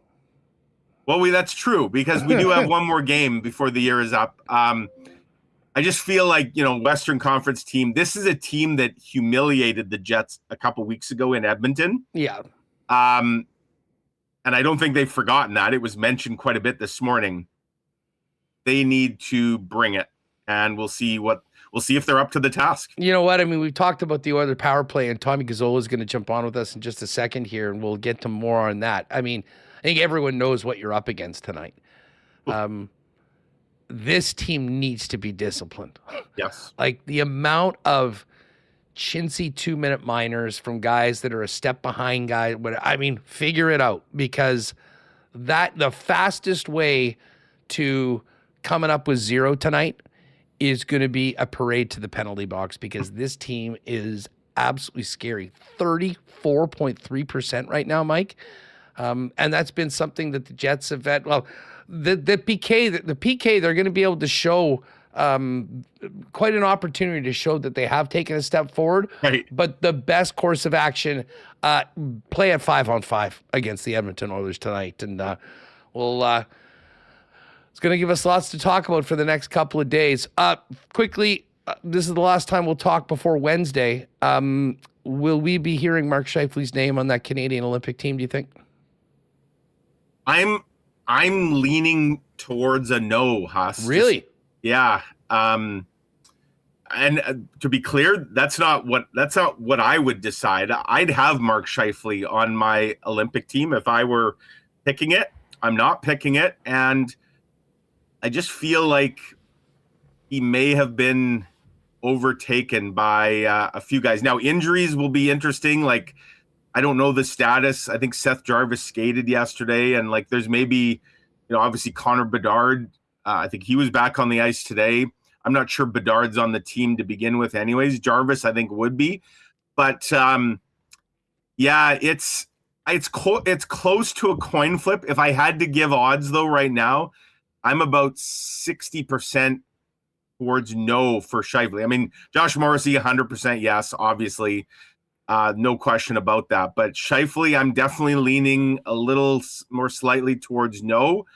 I think that would be too bad. I think that would be Canada's loss. I think Mark Scheifele can do a lot to help Team Canada. I think you'd get the most motivated Mark Scheifele, who probably still feels a bit of a snub from the Four Nations. I think we saw Mark Scheifele kind of the way he's played so far this season. I think the Olympic bid, or the bid to make the Olympic team, has been part of that for him. And yeah, I think Mark Scheifele can play down your lineup. I think he can move to the wing. I think he can play the kind of game that they're going to want out of that spot in the roster. But I'm not convinced that they're going to announce his name on Wednesday morning. And for Mark Scheifele's sake, I hope I'm wrong. I hope you're wrong, too. I think he definitely deserves it. And, we'll see. We got 48 hours or so, not even, until we get the roster. So that'll be a huge topic for the next couple days. Tonight, though, it's about the Oilers and Jets. Mike, we'll see you down at the rink. Thanks very much for doing this. And a very happy New Year to you and all your new appliances. Yes. Yes, indeed. Thanks very much, Huss. All the best. No problem. We'll talk to you later. All right. There's Mike McIntyre from the Winnipeg Free Press. We're going to actually do a very quick change. Mike is out, and Tommy Gazola is in. Connor's going to join us in a few minutes as well. We'll get more thoughts on the World Juniors and the NFL in the weekend. But we can't have a Jet Oiler game without bringing on Handsome Tommy. So let's bring him in right now from the very festive EST Network headquarters in Edmonton, Alberta. Tom Gazola joins us now. Gaz, what's up, buddy? How was the holiday? This is really good. No complaints. Although another day off would have been nice, But we had to have an Oilers game the day before. We had to have an Oilers game the day after the Christmas break, and here we are a couple days later with an Oilers-Jets matchup. That's a very petty complaint, I know, and people out there are probably, shut up. I understand, I hear you, but if it were to make anything a little bit better, just that one other day without an Oilers game would have been wonderful. Yeah, you guys got the shortest of the breaks. We actually had a couple extra days, but I think considering the way the first half of the season went, leading into Christmas, Jet fans were more than happy to take that. So fill us in on where the Oilers are at coming in right now. This is a team that their power play is nuclear. They had their usual garbage start, and now they're back to where we expect them to be, right in the thick of things in the West. Is this basically business as usual? Have you seen this before for the last couple seasons? Not quite, because this team can't put together a winning streak. They haven't won more than 2 games in a row all season, and this is the first time since 99-2000 that this franchise does not have a winning streak by the halfway point of the season. This is game number 39 for them. So they can't even have that. No, they can't.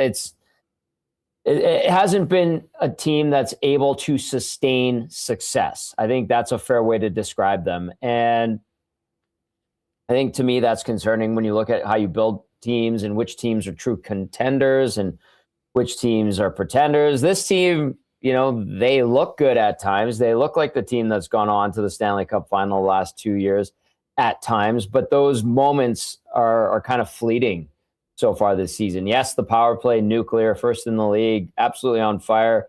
PK has been leaky lately, a little bit better the last time out, but I think it peaked as high as 13th a few weeks ago, and then it got leaky and fell as low as 22nd. And so there's been some issue there. The team defense has improved. I mean, you and Mike were talking about what happened with the Oilers and the Jets 3 weeks ago. I know Edmonton caught Winnipeg at a tough time. I think it was a 3-4 and a back-to-back, and they started Eric Comrie in back-to-back games on back-to-back nights, and that didn't go particularly well. So a bit opportunistic there for the Oilers at that point. A little bit different scenario with Hellebuck and some rest as well. But this Oilers team, they're good, but they're not, elite. And I think part of why I don't think they're elite is because they don't sustain success. Now 7-2-1 in their last 10. That's pretty good. Lots of good things happening, but there's holes on this roster. There's holes in this team's game. Can they improve? Yes. Can they add new pieces? Yes. But right now they're just kind of a good team. They made the big trade. It took about a week to complete. They get Tristan Jarry, and he's now out. Tell us about the goaltending situation, and who do we expect to see in the net tonight? It sounds like Pickard's going to go. Pickard, yeah. He needs to have his best game of the year. Simple as that. I mean, they started Ingram the last 3. Ingram's been good. I mean, his numbers in the AHL were brutal. But in the NHL so far this year, very calm, very steady. Lateral movement, which is a big talking point around here the last couple of years. A lot better. But that trade to Huss was, people were talking about the rumors. It really wasn't until a couple days before where some people thought, or they changed their minds, because that was something that was actually discussed in the summertime. And I know we had some, I mean, you could call them reports, but it were coming from some questionable sources, and they're grabbing at low-hanging fruit because we knew that if there was a deal, it'd be Jarry and Skinner involved. That deal didn't come to fruition until 1 or 2 days prior to them pulling the trigger on the Friday, where all of a sudden the discussion reignited and the Oilers basically succumbed to Pittsburgh's demands. And, it's TBD to see if that trade was going to be worth it. Steep price to pay and giving up Kulak. Now you're looking at the roster there, and you're seeing Spencer Stastny. He's a guy to keep an eye on. He's a guy the Oilers picked up out of Nashville in a follow-up to the trade with Pittsburgh. Really smooth skating, steady. Doesn't have a lot of offense, hasn't provided any so far, but they're cautiously optimistic that he could be a guy that could be a sneaky good find. And we'll see him tonight. And one guy who's struggled is Alec Regula. He was kind of made fun of and mocked by Ryan Lomberg when Lomberg picked him off and went in and scored the other night against Calgary. So there's some elements to this team that is a bit sketchy, needs some work, inexperienced. And if Winnipeg can capitalize on that, then they might be able to put together a nice night and have a win. But other than that, I mean, you're going to have a Calvin Pickard that's motivated, and then you're going to have a pissed off group, especially the forwards that want to bounce back after they got outworked against Calgary at the Dome on Saturday. Hey, I've been hearing that it hasn't been going particularly well for Mangiapane. He's on the fourth line tonight. Is that a player that the Oilers might be looking to move, or is he, like the other rest of the roster, have a full no move? Yeah, he does have the no movement clause. He does. Yeah. Does anyone not on that team? It's you're the odd man out if you don't have an NMC when you're an Oiler. Yeah, so I mean, I was just chatting with some people within the organization right before I hopped on here, and I asked if it's similar to the Victor Arvidsson move, or Victor Arvidsson wanting out, and the response I got was it's starting to feel like that. Now Mangiapane has been playing 10 to 12 minutes for essentially the last month and a half. There's been one or two outlier games where he's gotten 14, 15 minutes, but they haven't been utilizing him a lot, and they've got him on the fourth line, like you mentioned tonight, I think with Lazar and Henrique. And I mean, those aren't guys that have been lighting the lamp at all. Henrique's got 9 points this year, -9. He's predominantly been a third line center with PK time, very minimal power play 2 time. Power play 2 is almost a farce. It's non-existent here in Edmonton. You just run out that first unit, basically a minute 45, and then there's garbage time for the other guys. They've usually scored by then anyways. Well, I mean, lately, yeah, but we'll see how this story develops with Mangiapane. I was really hopeful for him. It seemed like he was the kind of guy that could slide in and solidify the middle six. That obviously really hasn't happened. It started out good for him.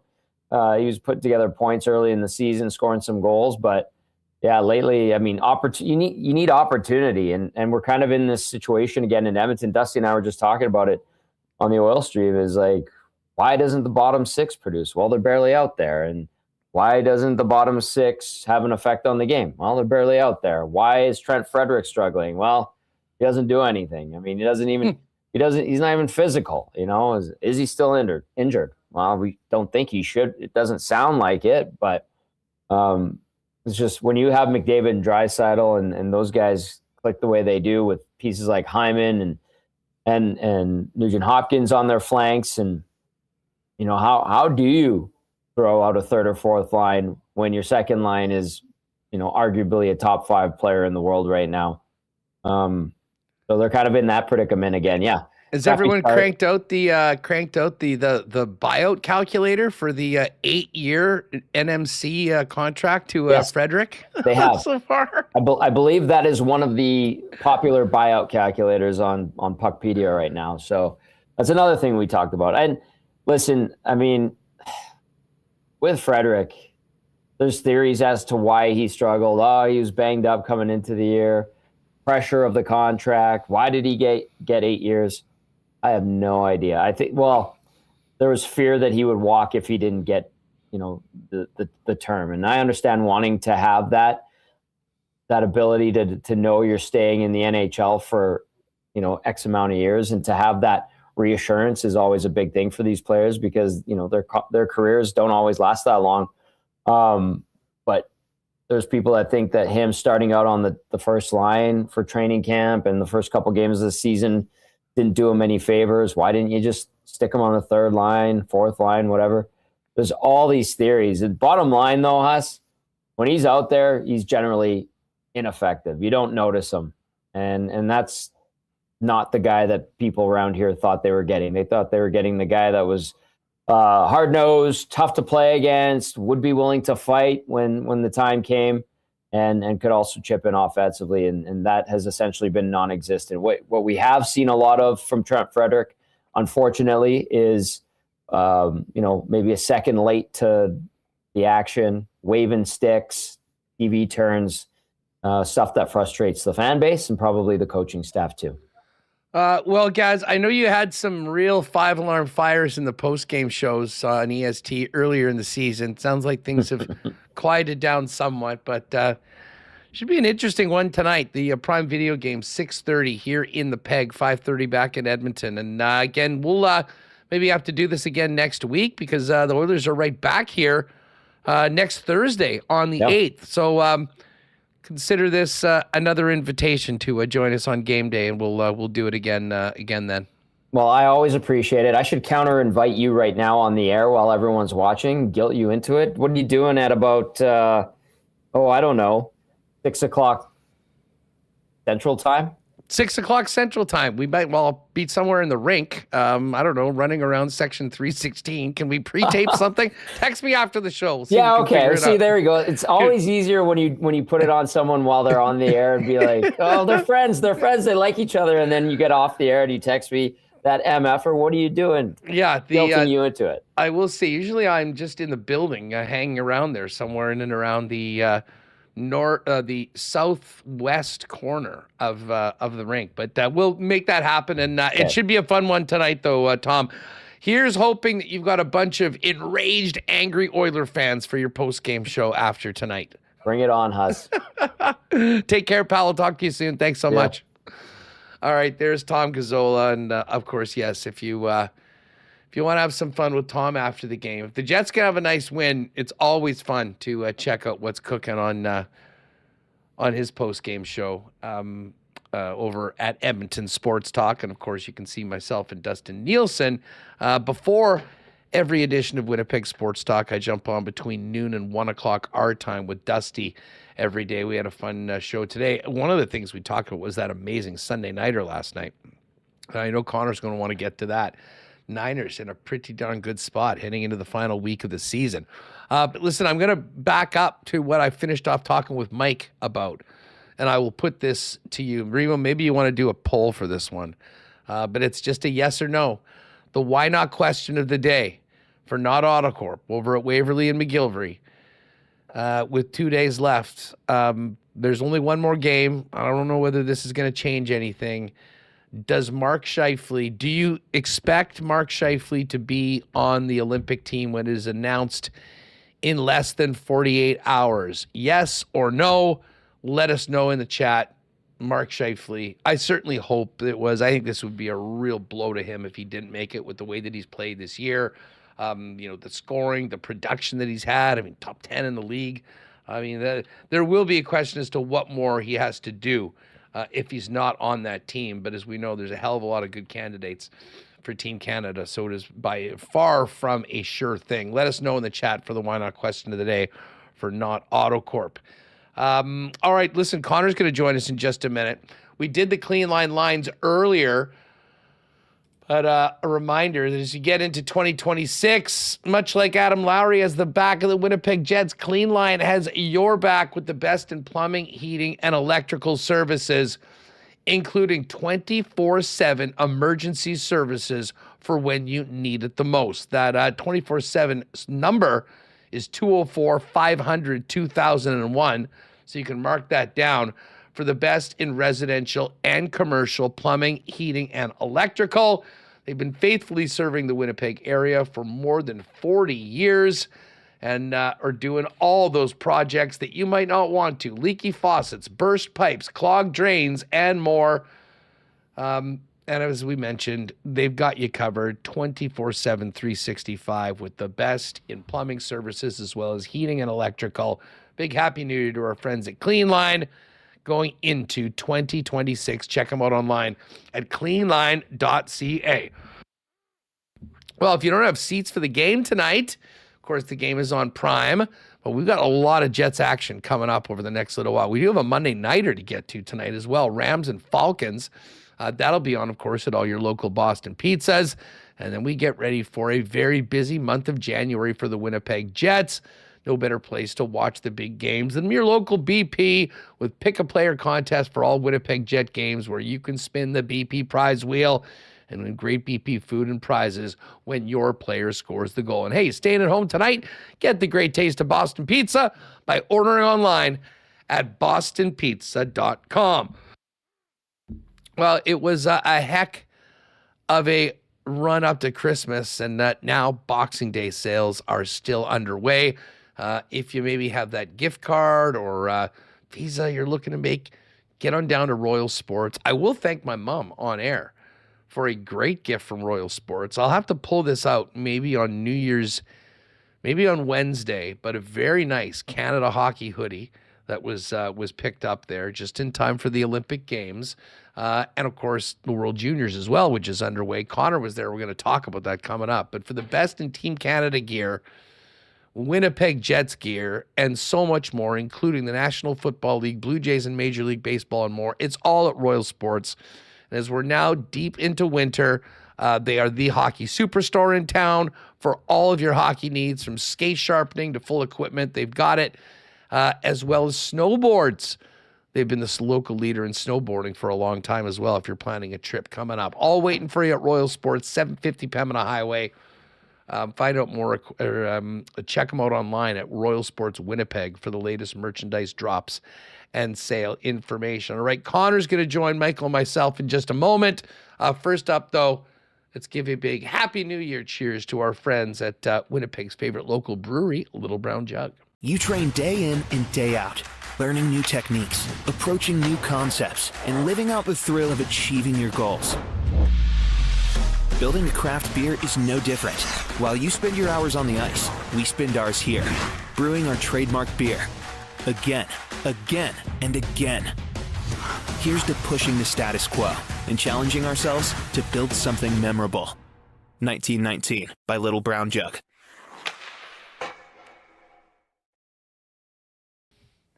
All right, fresh back from practice this morning, or the morning skate this morning, and a busy few days coming off a quick whirlwind trip out to the Twin Cities for Game 1 of the World Juniors for Canada.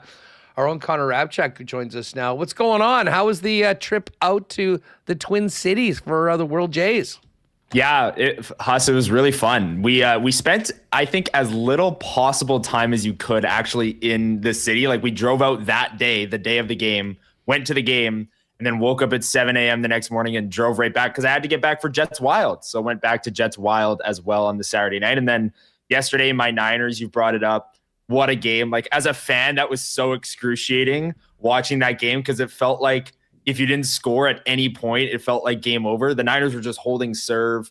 They ended up winning that game. And yeah, another full day of World Juniors action today. Sweden just beat Germany 8-1. Alphonse Frey, Sasha Boumedienne playing great for Sweden. So there's a lot of things to keep up with here, Huss, as the sports calendar we get into the new year. Hey, let me just, because again, we won't spend too much time on this. Canada is playing, I believe, late. Are they playing later on tonight? Yeah, they are. They're playing Denmark at 7:30. So we'll a game that they should win. Yeah, well, but they should have beat Latvia by a lot too. And didn't Finland absolutely smash the Latvians today?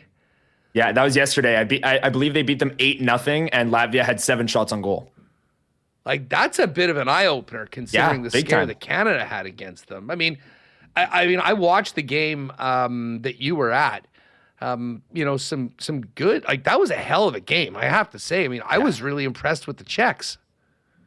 Me too. And Huss, I know people could probably see on TV, it wasn't the most well-attended hockey game that I've ever been to. So we got some pretty good seats. We were able to muster our way down. The speed of that game is incredible. I mean, I was telling people, it's like World Juniors is young and dumb hockey, right? When you look at the mistakes that are being made, it's not as structured as the National Hockey League game. It's a bunch of young teenagers just trying to play this up-tempo style. And when you're there, it's just going back and forth, and the Czechs could absolutely skate with Canada. And it was such a fun game to watch. I don't know, how it came through on TV in terms of like, I wasn't analyzing the legitimacy of like Canada's gold medal hopes in that game. I was just enjoying the game, and it was so up tempo. And in the first 5 minutes, if you asked me, like, is this going to be a high scoring game? I would have said absolutely. Like the tempo was just so back and forth, so many on-man rushes, so many chances. And it was such a fun game. And yeah, shout out to Czechia. I mean, with no Russia in the World Juniors the last number of years, there's needed to be another team that has needed to, take that step to compete with the Americans and the Canadians. And Czechia and their hockey program this last number of years has really, really stepped it up. Obviously, they've knocked Canada out the last 2 years, played against Canada in the gold medal game in the Bedard year. And now they're a team that, like, on Boxing Day when Canada's playing Czechia, it's a big game because that's their rival and they've eliminated them. And they've taken so many strides to be in that same tier with Finland, Sweden, Canada, and the U.S. at this World Junior stage. So super impressive from the Czechs. Yeah, the start, I kind of said this over. I couldn't believe our captain, Porter Martone, takes that stupid penalty hitting the Czech guy on the ass after an empty netter, still with more than a minute left in the game. Like, I would be disappointed from any of our players doing that, but from the captain, a really tough look. I know he apologized afterwards, and if anything, maybe this tough start will fortify them and get them ready for what's going to be obviously a big challenge for them, not necessarily against the Danes, but New Year's Eve against the Finns. And then you're into, win and move on territory. But there's no doubt there's an incredible amount of talent on this Canadian team. It just maybe hasn't shown it as much early on in this tournament, considering what some of the other tournaments have been. But listen, just before we bring Remo back in here, I want the three of us to get in on this Jets game, but then we'll get into some of the NFL talk. But Remo, if you can, let's just get this Arnie quote from earlier today, talking about the just how this team can get over the hump, break this winless streak, and start moving in a positive direction. Here's Arnie from this morning. Yeah, it's one of those games, or those 1-goal games, making them 2-goal games. It's that when we're doing a good job against good teams and not allowing them to get into their offensive game, and we're making them play in their end of the rink a little bit more. Now let's capitalize, and that's something we have done when we've had good games. We've made those 1-goal games, turned them into 2 or 3 goals, and that's the difference the other night. If we could have got that next one against against Minnesota, maybe changes that game a little bit. But at the end of the day, we have to defend. We have to defend, and that's our bread and butter. And when we do that, the zone time goes up for us going in the opposition's end. And obviously we got a lot of guys that are, and this is what I've been trying to hammer home, that we got a lot of guys that are struggling to score goals. If we're just going out thinking, which maybe we did a little while ago, about thinking about goals, I got to get goals, well, they end up in our net. So our mindset has changed, that we're going to get our offense from our defense, and that part has been a lot better recently. And if we can continue to hammer that, hopefully somebody can get one, bounce off their head, bounce off their foot, bounce off their stick, whatever it might be, that they'll start to go in and guys will still feel more comfortable in that end of the rink. I think that we're doing a better job in our end of the rink. There's certainly a number of guys still feeling that way, especially Gus Nyquist, who we thought had his goalless streak ended, and then it wasn't after the offside challenge. But just here's one more from Arnie on just the team not being able to close out 1-goal games like they were able to consistently last season. We harped an awful lot last year about staying in 1-goal games, whether up 1, down 1, and finding ways to come through them. And that's the difference, is that we haven't got that that timing goal to make the difference, or we haven't defended well enough, and we've let a team get back into it. Every year is different. Your group changes, but at the end of the day, kind of coming out right from the start of the year, it's kind of been a little bit of that, 1 step forward, 2 back, and the consistency part I've mentioned has been probably their biggest thing individually and as a group. So it kind of collectively all falls into that. And you're right, when you're having success, you look around the league, the teams that find ways to stay in games, to gain points. I do like the fact that we've gotten points the last 2 games. I wish they were 4 points in total instead of just 2, but at the end of the day, you've got to stay in games. You got to find a way. If you're trying to get yourself back in the race and get in the playoffs, you've got got to get those 2 points, and that's something for us we've talked about. We got to continue in different areas. Maybe it is defending. Maybe it is when the goalie's out. Maybe it is when there's 5 minutes to go and we get a power play. That's the difference maker, whether it's to tie it or to push us 2 goals up, whatever the scenario might be. So it's a big area to kind of sort of zero in on one thing. But at the end of the day, this league is all about 1-goal games. The teams that win them, the teams that stay in them, the teams that come out on top are the ones that move on.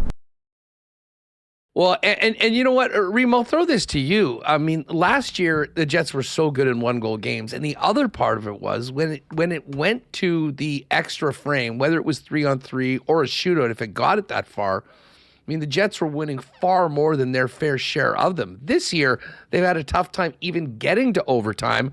And then you look at these last couple of games. I mean, the Utah game, they spotted a team 3-0. They came back and got a point. You would have loved to have had 2. And then the one on Saturday just felt like it actually did slip away in the final minute, which made the feeling of losing that game in overtime, I think, sting even more. Yeah, we kept saying for a while, the Jets aren't getting these loser points. They're not getting to overtime. Well, you look at that game against Ottawa, they get to overtime. They get to overtime against Minnesota. You're like, no, not like that. And that game against Utah, I mean, they battled back after really not showing up, and Arniel ripped them after that game. And they had chances in the Ottawa game. Scheifele and Connor, they bury those. Same with, they had the chance last game as well. It is a bit of a skills competition, a bit of luck. Mike mentioned last year or in the past, it's worked when they put on Lowry to start overtime. It didn't work this time, and that's going to happen when you do that. We talked about that decision last week, and we need to revisit. But nothing is really working out, and I wonder if the DeMello penalty there, while they're going down to score an empty, is that just lack of focus, lack of attention to detail? You're so blinded by Morrissey, who appeared to be fine. It's just disappointing again to spoil that effort. And you look at the standings, Huss. I mean, the Jets are the bottom. It's not going well, and I think they've kind of made. They talked about the bounces, going their way last year. Well, they made their own luck. They were playing well. They were playing consistent hockey. This year, they're not playing consistent hockey. They're playing consistent hockey within a game. So it's been tough. Tom Gazola talked before. Edmonton can't, get a win streak together. They haven't had more than 2 in a row all season. Well, the Jets haven't had 2 in a row since late November. So consistency been a real struggle finding it at all this year. Well, the thing that's been consistent is an element of fragility to this team, where when things go bad, they continue to go bad, and they haven't been able to pull themselves out of it. And Connor, I mean, obviously, you were down there over the course of the weekend. Scott Arniel was, certainly more calm and composed yesterday and today. But I thought after the game on Saturday night, we really saw a guy that, was standing up for his team. You want a head coach to do that. But also there was a real level of frustration in that they weren't able to close that game out. And then you go back, and whether it's the goal that was taken off the board for Nyquist, or was it a very ill-timed penalty, the inability to close it out, in the final 30 seconds, and then losing an OT, it just, it seemed like that all kind of bubbled over. And that was, probably top 3 hottest Arnie's been after a Jets loss this season.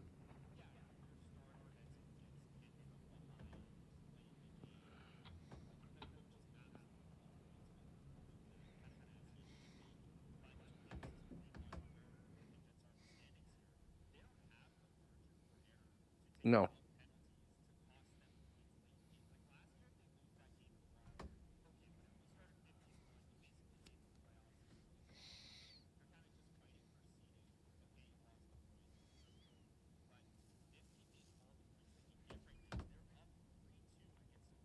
Good Minnesota Wild team, Huss, that you were saying, and I agree with you, top 3 team in the Central, in the NHL probably. A great effort that almost, it didn't fully go to waste because they end up getting a point, but to Remis's point, Kyle Connor is shooting the puck into the empty net to make it a 4-2 game, and that isn't enough because 180, 200 feet away, Dylan DeMello's taking a retaliatory penalty. So this team is just kind of inventing ways to lose, which last year they were inventing ways to win, which is kind of a puzzling, kind of stark contrast. And you brought up the 1-goal games. Last year, they were 19-4-4 in 1-goal games. This year, they're 4-8-4 so far this season. So they've already doubled up the amount of regulation 1-goal losses that they have and matched the amount of overtime shootout losses that they had last season. So the 1-goal games are a massive issue. Yeah, sure. And I mean, listen, they as I mentioned, they do have a few extra games to play. They played 36. Like the Oilers are playing game 39 tonight. There's a bunch of teams ahead of them in that group of teams vying for the second wild card that are at 39. But I mean, we're going to know where this team is next Wednesday, January 7th, night of the poker tourney, by the way, your next chance to qualify for the Costa Rica trip. But that'll be the day the Jets will be doing a show at the 41 game mark of the season. And we'll be going over the first half, the ups and the downs. I would suggest that these next 5 games, absolutely crucial to end up on the right side of the ledger. Get 2 games, 3 games above 500 over this period if you're not, and at least get yourself to that 500 mark and have a very clear goal of what you need to do over the course of the final 41. I mean, I said this basically with 50 games left in the season, and it's actually gotten worse, which is just going to make this hill harder to climb. But there's no time to wait on this. I mean, they need to start making their move, putting up some wins, streaking them together. And listen, I think this game tonight and then getting out on the road for a quick 3-4 is probably a good thing for this team because then you're coming home. If you can get a little bit of momentum, Connor, going into this massive month of January at home ice, I mean, there's still certainly a way to salvage this. And the biggest part of that is that no one else is really doing anything in this group. I mean, the team that's in the second wild card is 1 game above 500. Someone is going to make it there, though. Like, it's going to take 7, 8, 9 games above. So for the Jets, it's very clear. And, man, a win tonight against a good Edmonton team would be a hell of a way to kickstart all of that. But listen, let's move over for a moment to the NFL. And Remo and I were talking about it right off the bat, but what a football game last night. And your Niners gave you quite the roller coaster ride, but they came through, and it's incredible. They have one more game, and if they win, they won't even need a suitcase for the rest of the playoffs, regardless of how far they go. Yeah, with the Super Bowl being in the 49ers home stadium this year, there's a chance that last night's home game could have been the first of 5 in a row here. They win, they get a bye, divisional, championship game, Super Bowl. All of those could be at home for the San Francisco 49ers. And us, like I said, as a fan, incredibly stressful because it felt like every third down was life or death last night. If you don't pick up a third down and you have to punt, it felt like the game would be over because the defense, I mean, you want to talk about their Super Bowl chances. This defense is not going to cut it for the San Francisco 49ers. Hopefully Fred Warner can make kind of a miraculous comeback from his injury here. But Brock Purdy is an absolute superstar. And obviously I'm biased and I'm a 49ers fan and I've always loved Brock Purdy. But man, I don't think you could name 3 quarterbacks who are playing better than Brock Purdy right now in the NFL. Like Drake May and Matthew Stafford are MVPs. They're up there. I'd give you those guys. Outside of that, Josh Allen is missing wide open passes for 2-point conversions. Jalen Hurts on the other side had 20 passing yards. Mahomes is hurt, so he doesn't count right now. Right now, this guy is playing out of his mind. He put up 40-plus points against the Colts on Monday Night Football, and he put up 40-plus points against the Bears on Sunday Night Football in back-to-back games the Niners needed to have to set up this game for the 1 seed. Why on earth, Huss, is that the Saturday night game? I don't know if you agree with me on that. Nobody, or at least I don't want to watch Tyler Huntley play against the Pittsburgh Steelers on Sunday Night Football, as insiders across the NFL are saying it's a less than 50% chance Lamar Jackson's going to play next week. We'll see. If Lamar plays, I guess that's a win and in, but I personally would rather see a game no for the 1 seed. I mean, that. Exactly. So put it on Saturday. Why it's there. I don't know. For me, the teams that are fighting for the bye week, the following week, should be the final game, as opposed to teams that are mediocre as hell and just fighting to get in. Yeah, well, I mean, listen, they've always done this. I mean, if there's ever a game that is essentially a playoff game, they make that the Sunday nighter. To me, it was always going to come down to either Carolina, Tampa, or Pittsburgh, Pittsburgh, Baltimore. There is a crazy thing that someone pointed out in the lock shop today, that if the Falcons beat the Rams tonight and beat the Saints next week, it doesn't matter if Tampa wins. The Carolina Panthers will still win the division. So that's why that game's happening on Saturday, for sure. Regardless, I mean, they made that schedule tonight. And then, yeah, we'll have a win and in game for the AFC North. And Steelers Ravens is always awesome. And then a little Saturday night game in prime time, standalone game for what should be great. Now, Remis, let me ask you this. I don't know if you've looked at this yet. What do you think the line is for the Seattle Niner game next week? Seattle at San Francisco. Again, winner of this game will be the 1 seed.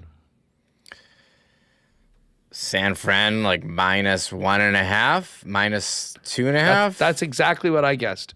Yeah. Have you looked at it, Connor? I know have. what it is? I have. I know what it is, so I won't. Seattle's a 1-point favorite. Really? I was surprised at that. I think I can kind of understand why. Like Trent Williams got hurt last night, star left tackle for the Niners. I think that line is baking in him not playing next week on a short week too. You're like, with this being a Saturday game, is George Kittle going to play? And if he does, is he going to be healthy? You know, is he going to be 100%? He missed last night's game too. So I think it's baking in kind of the Trent Williams thing. But I mean, I wouldn't be shocked to see that line move as, you know, they say George Kittle's going to play or something, see that line move to what you guys said. Yeah, I kind of thought that the Niners maybe wouldn't get the full 3 points at home, but I mean, if you had those teams playing on a neutral site, I think I could certainly see it being a pick'em. So I was surprised that Seattle is the favorite that they are. Reem, how about Josh Allen?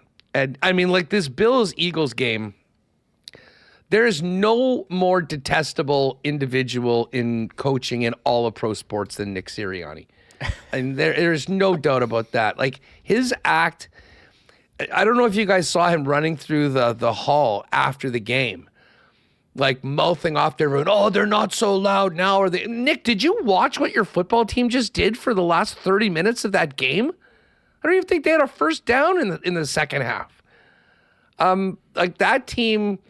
And you think of they have 2 wins this year. That one because of a blocked extra point, and then the week 3 game against the Rams where they blocked the 2 field goals that ended up turning a 19-point deficit into a win. I have never seen a playoff team with a worse looking offense than what we saw from that. But Remo, I got to ask you, your thoughts on the Buffalo Bills going in. Like this is the year. I mean, they've had all this playoff heartbreak courtesy of Patrick Mahomes and the Chiefs. The boogeyman is not in the playoffs. Joe Burrow's not in the playoffs. The Ravens might get in, but they certainly won't play them early if they do. And Josh Allen does so many great things and then misses a wide open receiver on the 2-point convert, which some would debate they shouldn't have even gone for the way they were debating the game. Where are you at on the Bills and their chances right now? Because in any small sample in a minute, Allen can be the best player in football, and they can do it like the way they came back against the Patriots a couple of weeks ago. And then you have games like yesterday where they do nothing offensively for the better part of 3 quarters and then come back and one simple play. Like I'm telling you right now, if that was any other quarterback that maybe doesn't have the juice with fans than Josh Allen, he would have been getting killed for missing that play with the game on the line. I think one thing for the Bills that they haven't had for the last couple of years or that they're searching for is that game breaker receiver on offense. Like, who is he passing to? I'm shocked to see that Brandon Cooks is still in the league catching 4 balls for 101 yards. I thought he was... Huge one at the end, too. Yeah, what a catch that He had a big one. I thought he was like 37, but he's actually only 32, but it seems like he's been in the league forever. Like, who's getting it done there? I know James Cook's had a really nice season, but they only put up 12 points against the Eagles. That's a premier defense. Very surprising, as you said, Josh Allen, who looks like the best player in the league, could really not get anything going. So I think that's the biggest concern for them. Who's going to step up and be their guy that's going to catch passes from Josh Allen? Like if it's number one guy is Brandon Cooks, I think you're in trouble. Yeah, in the year Well, Khalil 2025. Shakir. Yeah. Shakir is the guy that is their kind of like their slot receiver. And Dalton Kincaid, their tight end, who wasn't in yesterday, is also a big-time playmaker. But I'm with you. I mean, I was surprised they didn't make a move at the deadline to try to get another receiver in there. And the guy they picked with that first-round pick, Keon Coleman, he doesn't even play. So the Bills are a confounding team right now. But there's going to be a lot on the shoulders of Josh Allen and pressure unlike any that they've had. But again, I mean, the playoffs are so like this is going to be such an interesting playoffs because of so many of the usual suspects led by the Chiefs and Mahomes that aren't part of the aren't going to be invited to the party. And I mean, you look at right now, if you pull up the just the standings and look at the playoffs. I mean, the Broncos, they've got the Chargers. If they win, they will be the 1 seed. If they lose and the Patriots win, the Patriots will be the 1 seed. But then you've got Jacksonville, who's been great over the second half of the season. I mean, I didn't think much of the Jags, and then I watched what they did in Denver, smashing the Broncos a couple of weeks ago. That was, I think, a wake-up call to the rest of the league that the Jags are for real. The Steelers or Ravens, I don't think either of those teams really is complete enough to actually get through the AFC. The Texans probably have the best defense of any team in the league. Whether their offense can keep up with that and get that win. And then the Chargers and Bills, who are teams that could probably beat anybody, but also can lose to anybody. I mean, it is so wide open. And then in the NFC, it's going to be Seattle or San Francisco with the 1 seed. One of those other teams will be the 5 seed. The Rams will likely be the 6 seed unless San Francisco loses and they win and they can go in. I wouldn't at all be surprised if the final 4 in the NFC is 3 of the 4 teams in the NFC West. And then, of course, we've got Green Bay at Chicago, which is likely that first round matchup. And those 2 Green Bay Chicago games were crazy this year. I don't know, Reem. The Bears, Ben Johnson, brilliant. The offense can do a lot. I just don't know if you can count on that defense. But then again, you look through the rest of the groups, there's the NFC West teams. There's the Eagles, who I have had on fraud watch through most of the year. Carolina or Tampa are going to be fodder for whichever NFC West team gets the 5 seed. And then maybe the best game shaping up to be will be the game that's likely in Chicago against probably the Rams going to the Bears. But part of the reason why, and we'll get to this in a minute, like the Coolbet lines are so wide open right now with those, like a clear odds-on favorite, and a group of the 14 teams that'll be in the playoffs, probably 10 that you could actually see a path on getting to the Super Bowl and potentially winning it. Yeah, like are the Bears at 11-5? Are they actually good? Like is Caleb Williams? He looked pretty good yesterday. I was shocked that he was able to go toe for toe. I was really impressed, especially with some of their weapons on offense not there yesterday. And Denver Broncos as a number 1 seed. Are they? Like, do you trust them? Do you trust Bo Nix as a 1 seed? Even Jacksonville, they've beat up on some bad teams lately. So I don't know who's for real here. Houston's got a great defense. Like the Chargers, I mean, which Herbert's going to show up. The Bills, they're going to have to go on the road. There's really no clear favorite. Is it the Rams? Is it the 49ers? I think I like those NFC teams better than the AFC teams. Patriots, they have that, obviously, it's not Tom Brady anymore, but they really beat up on the Jets yesterday. So it's very wide open, very interesting. And, no Mahomes, first playoffs we've had in 20 plus, 30 years without Mahomes, Brady, or Peyton Manning. Crazy, turning a new era. Is it Josh Allen's time, or the 49ers certainly looking like a big contender as well? If you're a Bills fan, it better be. There's never going to be an opportunity like this for the Buffalo Bills. And I'll tell you what, it's going to be tough. They're going to have to win multiple games on the road to do it. But I wouldn't put it past them. And again, there's still things that make me nervous about that team. Which brings us to the Coolbet lines. We'll get to the hockey in a minute. But these are the Super Bowl odds right now. And what's very interesting is that the Rams, who almost assuredly will be on the road for multiple games, are still the favorite. Now, the numbers come back a little bit, but the Rams are 5-1. The Seahawks are 6-1. Philly is plus 850. It's all three NFC teams. Broncos have the shortest number to win the AFC, and it's interesting. They're plus 350 to win the AFC.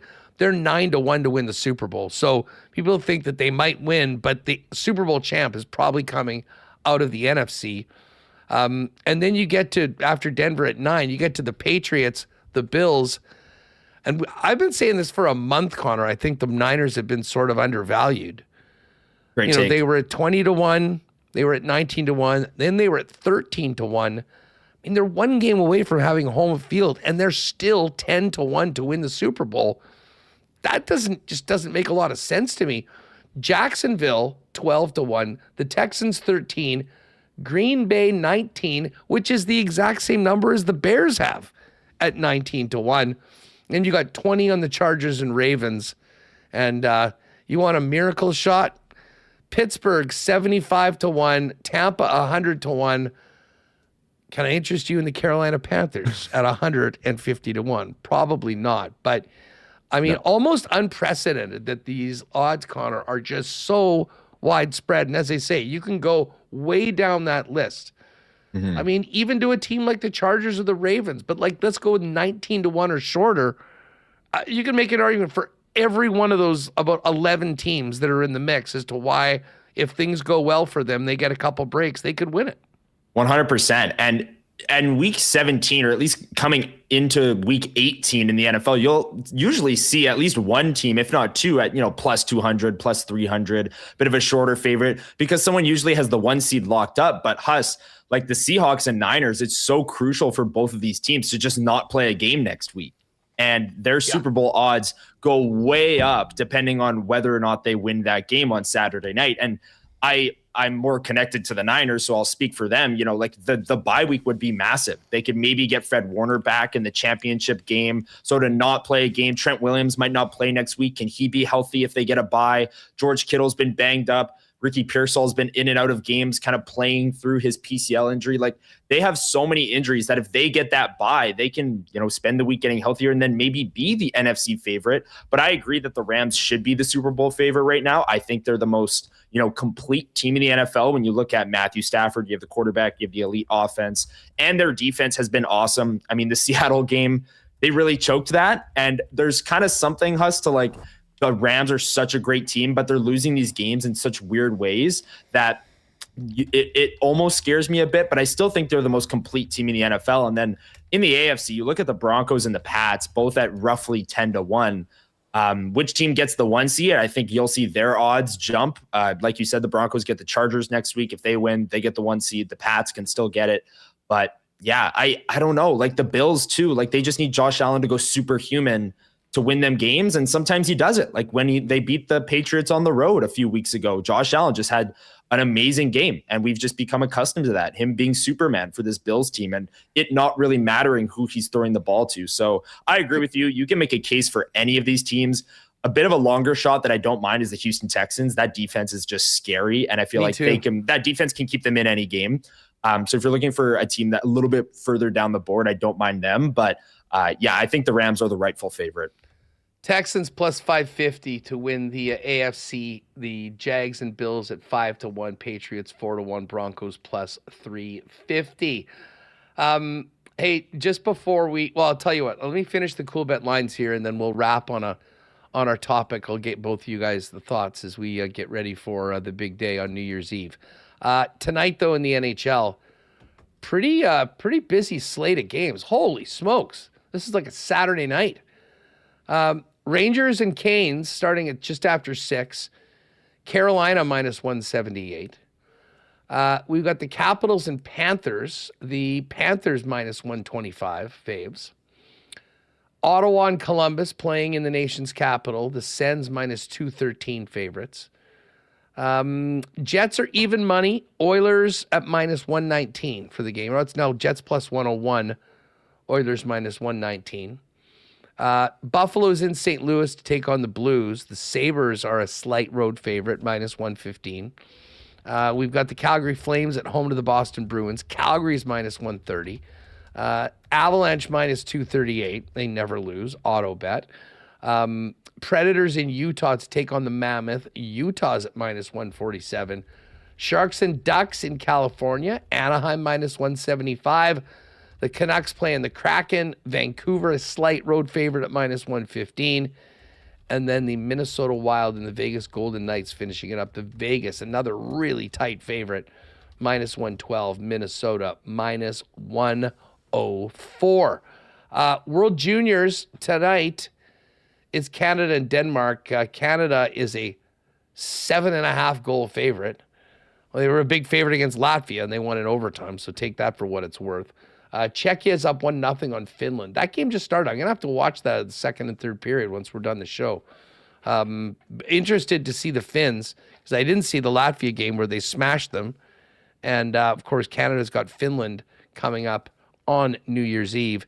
And the USA under-20 will be playing Slovakia coming up at 5 p.m. tonight.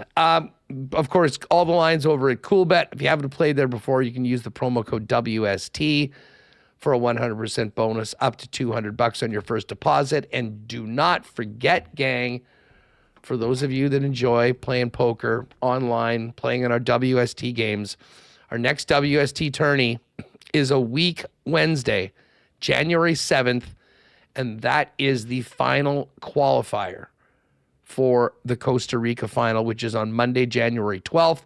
Top 4 finishers on Wednesday, January 7th, will receive tickets into the Canada final for the trip to Costa Rica. And we've got, 6 or 7 WSTers that are already in for the finals. So mark that down.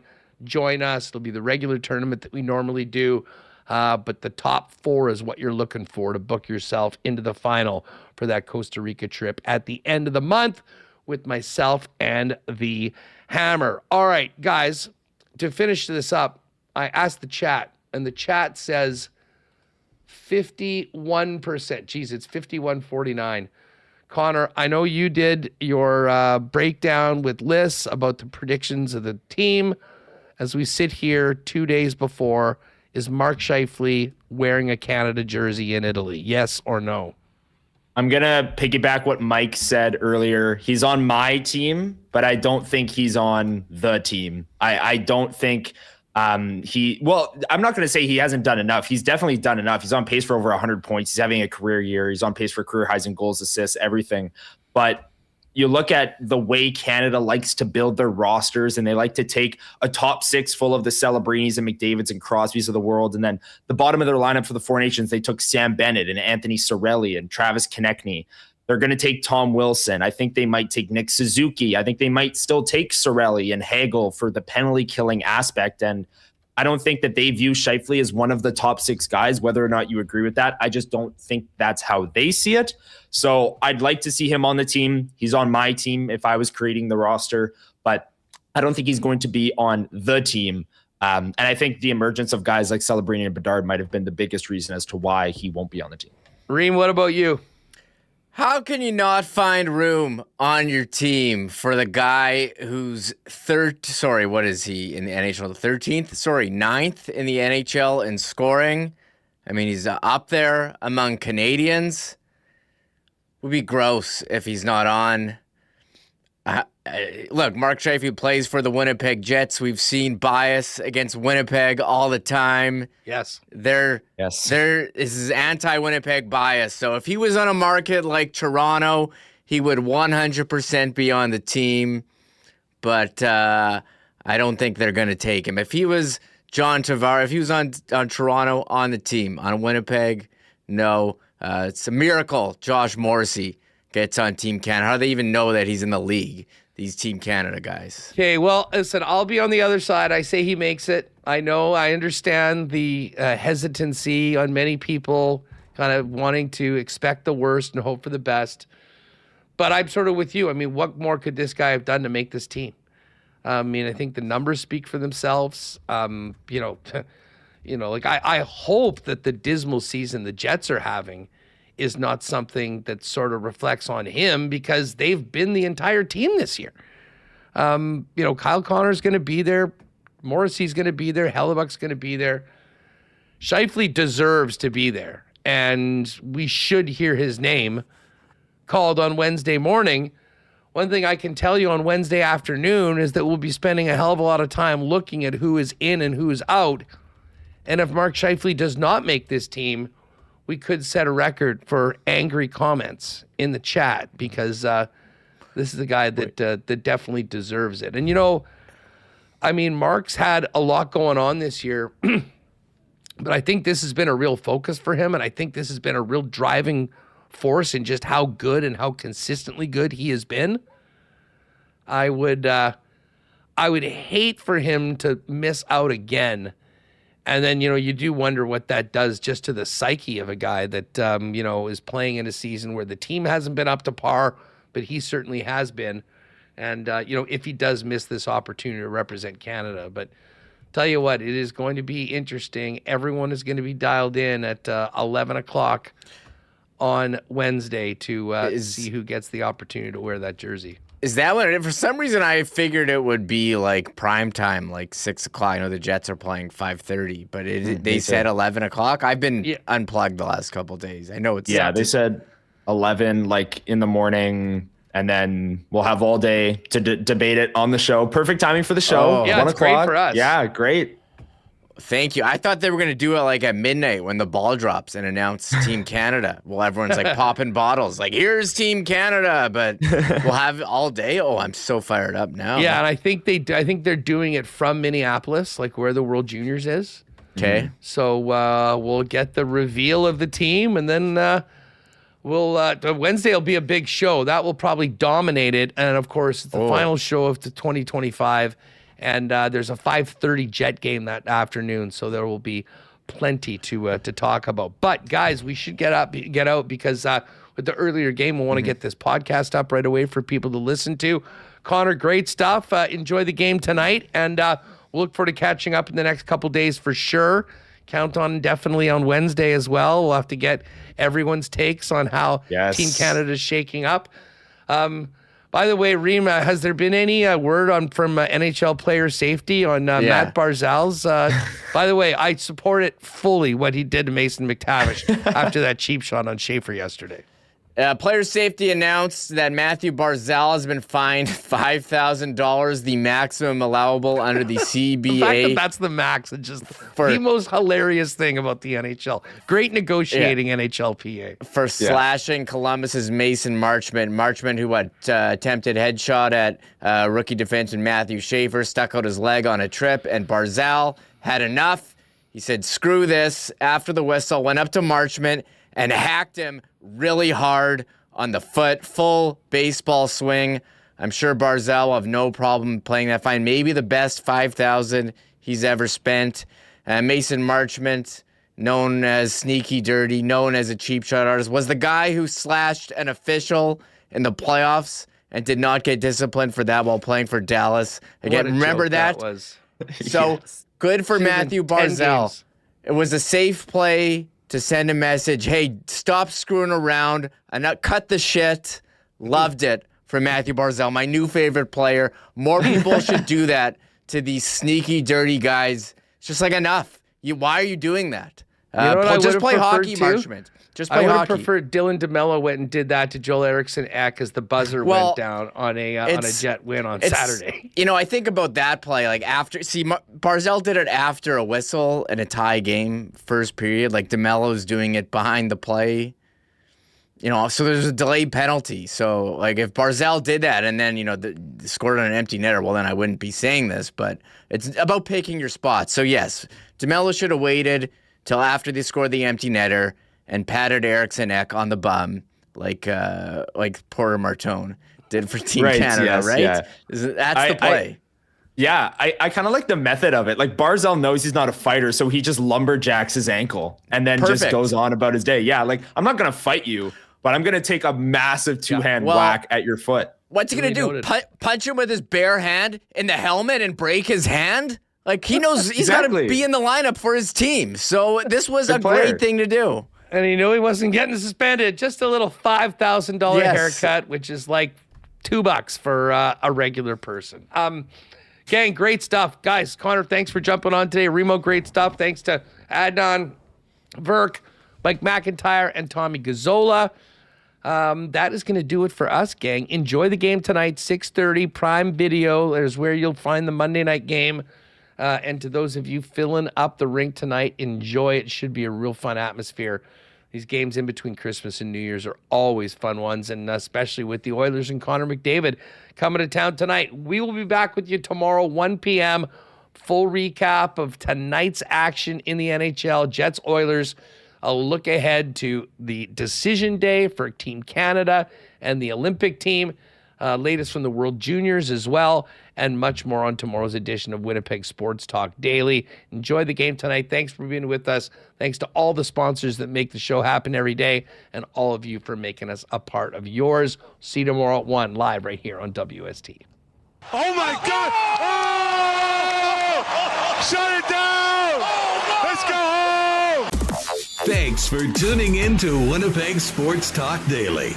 Make sure to subscribe on YouTube and your favorite podcast feed at winnipegsportstalk.com.